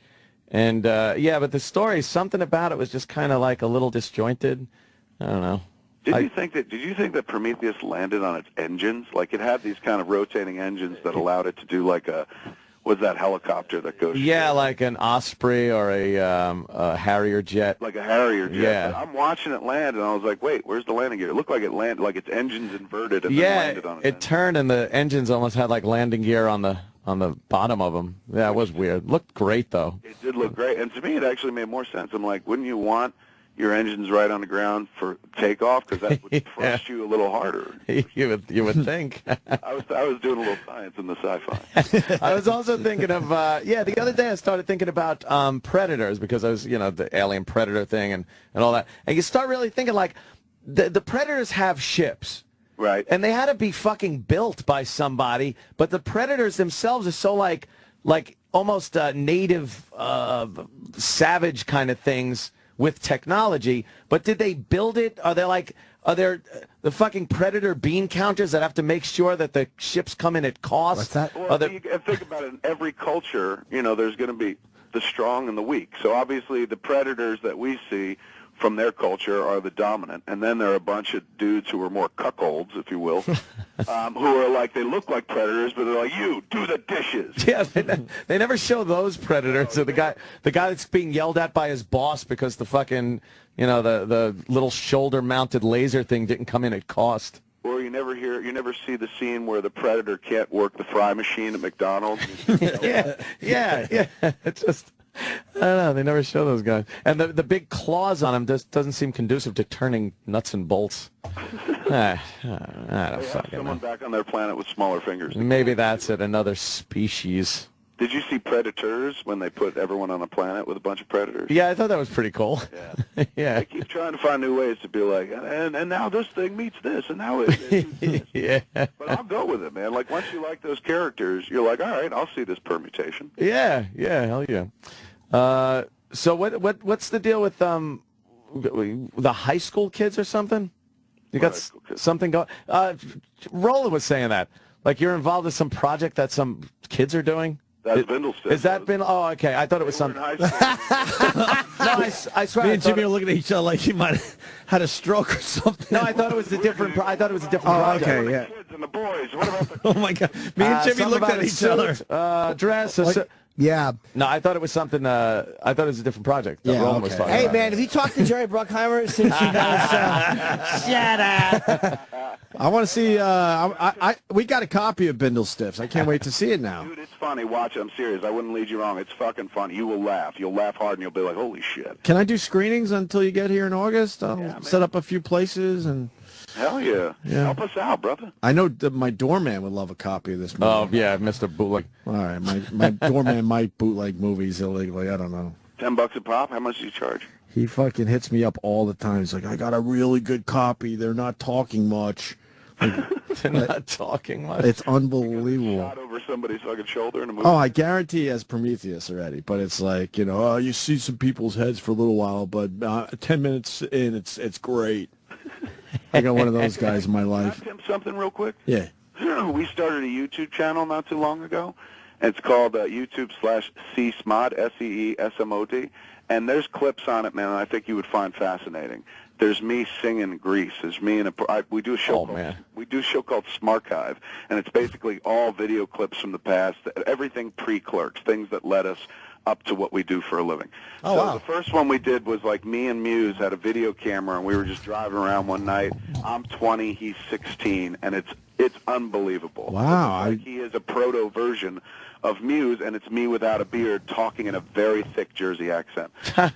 So we put that up. People fell in love with it. And then the one that I put up last week was from Grease. It was me and my mom introduced the clips, and I keep throwing to me singing Grease Lightning. Dude, you've never seen a fatter Kinnicky. Go peep it out. You'll be very, very happy you did. There's also cartoons on the channel. We do Hollywood Babylon there. Jay and Silent Bob Get Old there. There's a funny show called Comic Head where the dude reviews comics in a very, very funny way. It's fun stuff. It's all free, man. That's my model. My model is like just make a bunch of shit, make anything you want, and give it away for free. You just can't expect to get paid for the things you love. But then you find that thing that like people love, that they want, and hopefully you get paid on that. So we keep creating free content, man. Even the Hulu show on Spoilers, you don't even need to have a subscription. It helps if you do, but if you don't, you could literally watch the show there for free. Oh, there you are, Jesus. Pretty good goddamn idea. It's all about free, dude. Give it away for free, and then when you show up in their hometown with a live show, then, they'd come see you. Right. Giving them so much free. Like, people in the podcasting business keep trying to, like, make money off of advertising. That's how, they try to turn it into TV or radio and go, like, this is the only way to make money. We put ads on our podcasts, and that's how we collect money. That's fine. That's one way to do it, but I honestly feel like podcasts are simply meant to be commercials for the live show. If you're sitting there listening to all those, just like you guys, every morning they sit there and listen to you for free. And whenever and if ever you guys go out and decide to do a live show, what happens? It sells out, man, because people are like, we love these guys, and we've been hearing them for free for so long, so this is their payback. So that's been the financial model we've been working off. And as much as people will tell you, like, yeah, I've got audible.com on my podcast and stuff, that's great. I don't begrudge them that at all, but that's peanuts, dude. The real money is like when you put up a bunch of podcasts and then you walk out into a 3,200-seat theater and it's packed, and you ask those people, how many people are here because they heard the podcast? And 90% of the hands go up and people are cheering and stuff. Wow. That to me is the trade-off. Like, keep your advertising money and stuff. That's fine.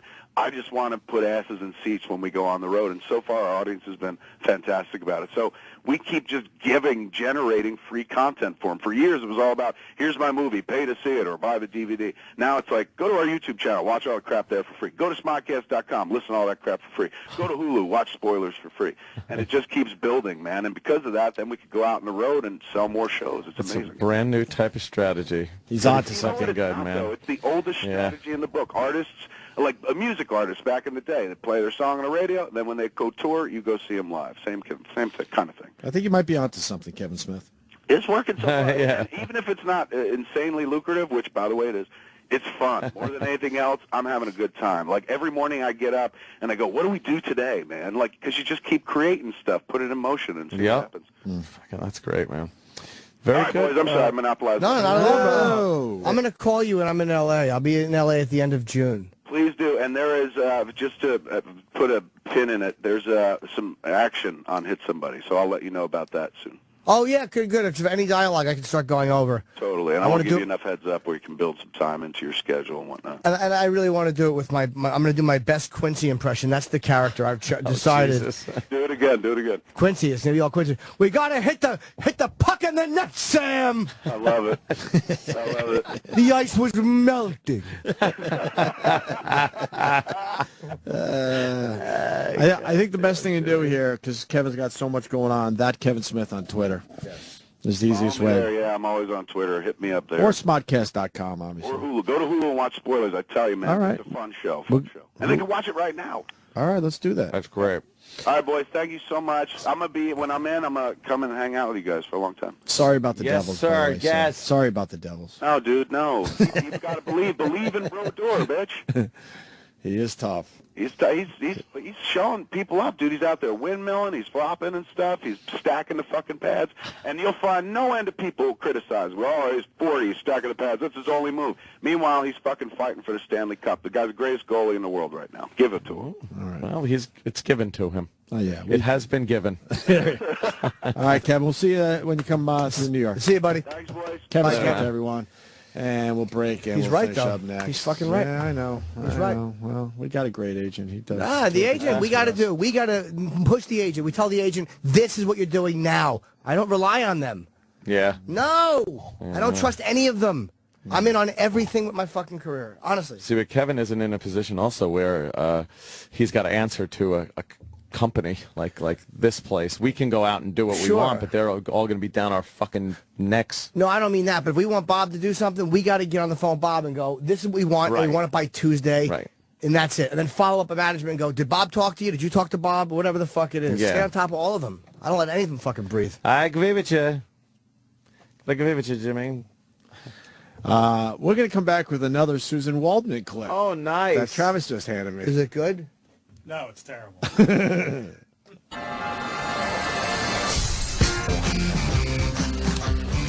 All right. We got one more Susan Waldman clip. Did we do everything from the weekend? That fucking Triple Crown thing was a bummer, huh? What a bust. I'll have another fucking... Scratched. Huh? You talking about Pacquiao? Yeah, something happened there, whatever. I'm more about the Triple Crown thing. You're supposed to be up on sports, Opie. If you want. I am up on sports. The Triple Crown, this is what I would have done. They scratched him because they need that valuable cum out of the horse.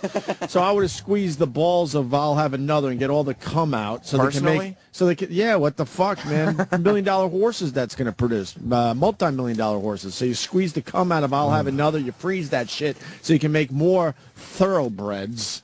And then you run that shit to see if he can do the Triple Crown, even though he had a bad tendon. What happened? You gotta get the jizz. You can't get the jizz and freeze it like that. What do you horse mean? jizz very delicate. You can't freeze horse jizz. No, it's like you get paid like $100,000 or something. They were saying per fucking horse that gets fertilized with it. Right. But if it would have lost or gotten injured and had to be put down, that's an investment. Yeah, that's that's why I thought you could scratch it. That's why I thought you could get all the jizz out. But you're telling me that shit doesn't stay? No, I don't think you're If able you to freeze like it? really freeze it. I didn't know that. While he's there with a broken leg, you're just jerking him off before they kill him on the fucking side of the court, trying to get a load out of him. Some chicks just blowing the horse laying down there. Like, some guy's standing over it with a gun to its head. Quick, finger his ass. Once he shoots, so will I.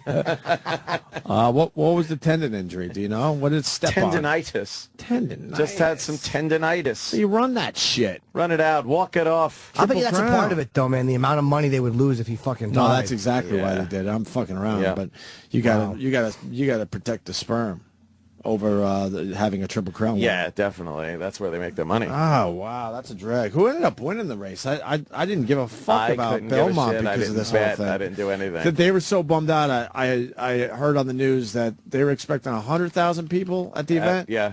And it went down to 50. Yep. They lost half because he wasn't running in the this horse thing. that won was Waldman's Saliva. Oh, really? Wow, what a coincidence. Here comes Waldman's Saliva around the turn. and she's passing Sterling's Crutch. Sterling's Crutch is coming in second. Waldman's Saliva rounding the turn. Michael K. got out early, is coming up third. Posada New on the outside. Posada New. Catchphrase hack. Catchphrase hack. But moving around, turn 3, it's George's box. All of our dumb sayings. Yeah. That would mean coughing.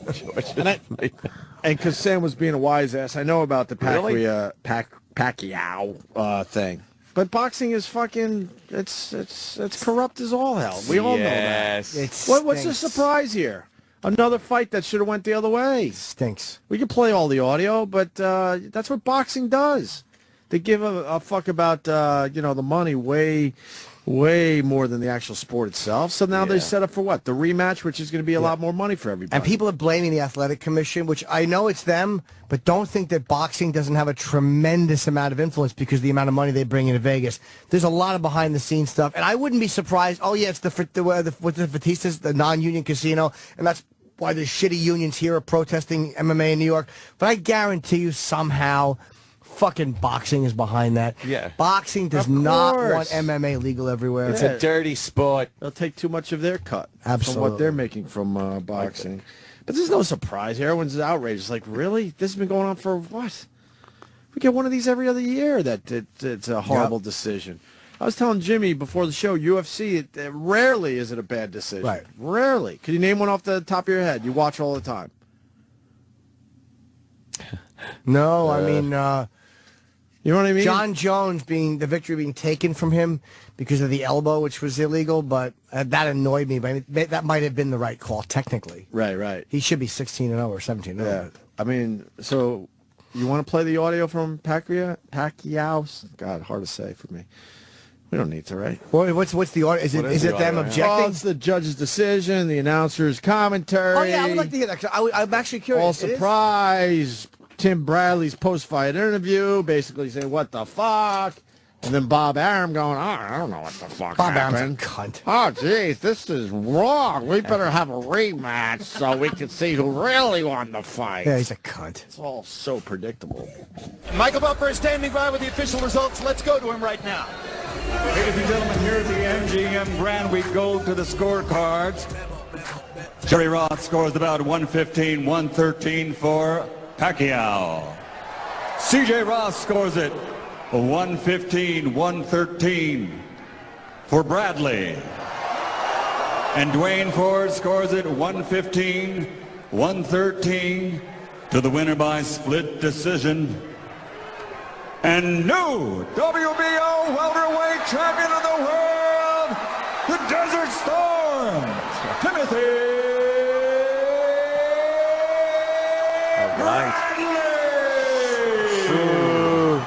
Boo. Wow, so when everyone's Everyone's saying Bradley didn't win, huh? Everyone is saying he didn't win, and especially if you're taking a guy's belt, you have to really beat him. Yeah, You have to really fucking beat a guy to take his belt. Did anybody seeing this fight think that Pacquiao really lost and people are wrong? Maybe I'm wrong. No, not really. Well, I'll tell you, I don't think we're blind. I think Harold Letterman is the best scorer alive, and I think that is a terrible, bogus decision. I'm dumbfounded. I don't know what to say. I mean, just when they started off the 115 and 113, and I am no comment. I'm totally confused. I'm as confused as anyone could possibly be. Chinky Pacquiao's reaction at ringside. Timothy Bradley has scored an upset split decision victory over Manny Pacquiao. God only knows how. Yeah, and I mean, if both announcers are saying what a hard, and they were right there. It sounds like it was going to be a unanimous decision if they were asked. No, they would have just said it. Wouldn't they say unanimous decision first? No, I'm saying these guys are assuming it was the other way, and it was going to be unanimous how they're talking. Here's Bradley. Terrible. I didn't hear what Bradley had to say. You think he's like, yeah, of course I won, or is he surprised? Well, let's find out. You hear the reaction of the crowd. Ringside, we had Pacquiao up by a considerable margin. It seemed to us that you guys thought you'd lost the fight at the end of the fight. Tell me about it. No, you know what? It was a good fight. It was a good competitive fight. Every round was pretty close. Pacquiao, you know, he won some of the early rounds. The later rounds, I controlled the action with my jab, moving. You know, I got to go back home, review the tape, and I'll see if I won the fight or really done. How does it feel to have the official verdict to have won, to have beaten Manny Pacquiao? I mean, it feels great. It feels great, but I'm not satisfied. You know, you can hear the boos in the crowd. You know, everybody in the crowd think I lost the fight. I know it's predominantly Pacquiao fans, but you know what? Let's do it again. Let's do it again. He knows he lost. You said you wanted to go back and look at the tape. What are you looking for? Well, I'm going to see if I won the fight or not. You know, I was in here. I thought it was a close match. Let me go back, watch the tape, and see if I won the fight. Wow. That's pretty much it.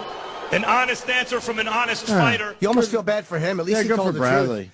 He was trying to spin in the beginning and then realized, all right, well, fuck, what's going on here? But that's the speech a champion has to give. Right. That right there, this is why boxing, you stink. Yeah. Because that's the speech your new champion has to give. I'm going to go back and watch the tape and see if I won the fight. Yeah. You know, yeah, is that really a good thing? Sport. Again, the athletes are not the problem, but the people behind boxing are fucking disgusting. It's unbelievable. Disgusting. Bob Arum, was he the promoter of this fight, obviously? Yeah, and he was representing both fighters. Is he? So it's perfect for him. But you can't fix fights without the fighters being involved. That's why it doesn't work. If they fix it. But if it's a fixed fight, then all of a sudden it doesn't look like Pacquiao won if he lost. Exactly. That's why if you're going to fix the results, you have to tell the fighters. That's why maybe it wasn't a fixed fight. There has to be a way. No, they got to fight their asses off, but then behind the scenes, everyone knows, well, if Bradley wins here. Yeah, exactly. If it's close enough, you know, hint, maybe you should give it to Bradley because then we could get another fight out of this. Right. I think that shit goes on, to be honest with you. Yeah, that's what they're doing. They want that rematch. Yeah, these guys can't. I would imagine it's really hard to fix a fight in this day and age. So they fight their asses off. But if it's close, maybe some. But some talking is going behind the scenes. If it's if it's close, it wouldn't be the worst thing if you give it to the other guy. When does this rematch take place? A year and a half?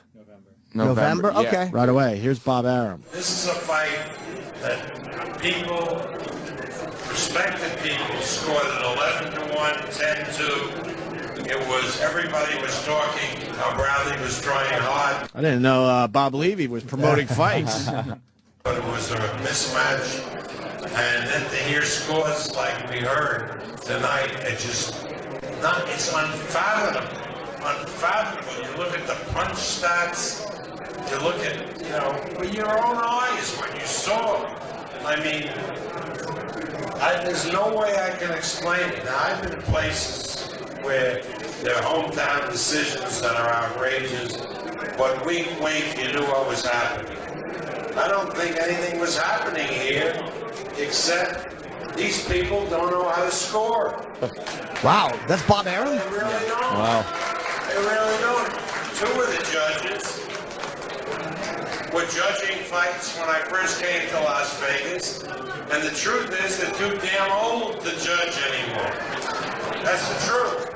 And the third judge, the lady, I don't think she's ever done a championship fight before. What the hell were these people, all three of them, including the one they called the 7-5 for Pacquiao, what were they looking at? Yeah. Good for Bob. You know what? I fucking shouldn't have blasted Bob Arum. Yeah, but it's in that's his, a real. But remark. it's in his best. It's in his best interest to. In his best interest, because now he's going to make a shitload more money off these two. Yeah, I mean, he could But the way he just blasted that, though, he could that just be blaming it on the judges. Yeah, but now he's covering his ass a Yeah. little bit. Like, what the fuck? This what? What's his other They option? had a woman judge in there? Yeah, you know. Nah, that's the athletic commission. I tell you why. Oh, boy. When you're fucking. But they also said the one scorer was the best in the business. But he's saying even the guy that said 7-5 Pacquiao, what were you looking at? Like when the promoter comes out like that blatantly when has both fighters, and is that that doesn't sound like a guy covering his ass. That sounds like a guy who's genuinely irritated by it. Covering your ass sounds more like, you know what? It looked to me like it was close, but I'll have to watch it again because, like, he didn't give mince words at all. Yeah, but he's happy it turned out this way. That's what's weird, you know? Yeah. He don't give a fuck. In the end, he wants to promote fights that will bring in the most money, and now a rematch is going to be the best thing that could happen to Bob Arum. That athletic, which makes it weird, too. The athletic commission may be fucking, you know what? They simply may just be fucking beholden to other interests that have nothing to do with UFC, nothing to do with boxing.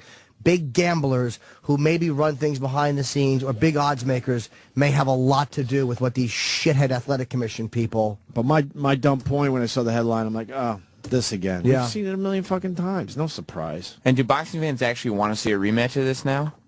Or are they just fed up with it? What? Do they want to see this fight? A rematch. Yeah. I mean, of course they do. What for? I mean, they thought they were going to see it the first time. Pacquiao should have won. So now they're like, holy fuck, you know. So what if they just misjudge it again? Well, then you get the third fight, which is, or now, just keep, like, Pacquiao wins, then it's 1-1, and then you do get the third fight. But they're being suckered. Like, don't the boxing fans No, realize wrestling what's fans are being happening? suckered. No, wrestling fans know it's fixed. Yeah, boxing fans should stop buying the pay-per-views. Yeah, wrestling fans are not buying something to see something that's not fixed or predetermined. More importantly, people are all over the place with the frozen horse sperm. They're saying Ant's wrong, that they freeze it now in liquid hydrogen, supposedly. What? But then other people saying to be an actual racehorse, it's got to happen naturally. You can't, like, shove sperm in the female horse. I know what brings the most money, and that's nice, fresh cum. You see the donkey video from Fear Factor? Oh, that, yes, that I Rogan did. talked about on our show? I did indeed, and that's finally fucked made the light of day. I'm sure it's on our Facebook or Watching by now. Chicks fucking just chugging Gobbling up down donkey sperm and donkey piss. Club And Soda donkey Kenny piss. seems to have the answer on the frozen semen question. What does he say? He's texting me. He says, from outside the room for some reason, he says, you can't race a horse bred from frozen semen. Thoroughbred horse racing requires that all breeding be done live. Well, who's watching the breeding? That's a good question, Because too. if I was a horse owner, I'm like, nah, it happened naturally. Where do I go? And then I go, where do I go? Where's my stable? I bet you need pictures I'm of legal. a horse fucking him. That's probably so you can't fucking. That's obviously so you can't manipulate the DNA and fucking pump in stuff. That shit. Who gives a fuck? Hey, what about give the him steroids? Give him whatever the fuck. I don't care. Speaking of horses, what did Susan Waldman say in the new Oh, audio? you want that? All right, let's end with this. I like yogurt. We asked Travis for more Susan Waldman audio, one of the announcers for the Yankees. And I've cracked the code. The best Susan Waldman is right after a home run because she does a pre-show, she does an after show, which is and mellow. yeah, nice and mellow and this and that. But the excitement of a home run gets her going. Gets her pussy moist. Gets everything, all the juices flowing. That's why her mouth is so full of liquid. And I left in. You'll hear at the end. John just doesn't give back. Oh, really? Oh, why doesn't John give back? 3-0 Mets. Bottom of the 7th, 2 outs, a runner at first pitch. Swung on and drilled to right. And that ball is gonna be gone. Oh, Russell Martin just cleared the jump of Scott Hairston and hit it in the first throw in right. His home runs have been going to right center. Russell, he shows muscle. Monsieur Martin est là. He line drives a home run in the right field seats, and the Yankees trail 3-2. And David Wright still looking at that and looked at it again on the On the board, don't forget, Wright makes a better throw, and they are out of the inning. Let's see where this ball was. Hairston goes up over.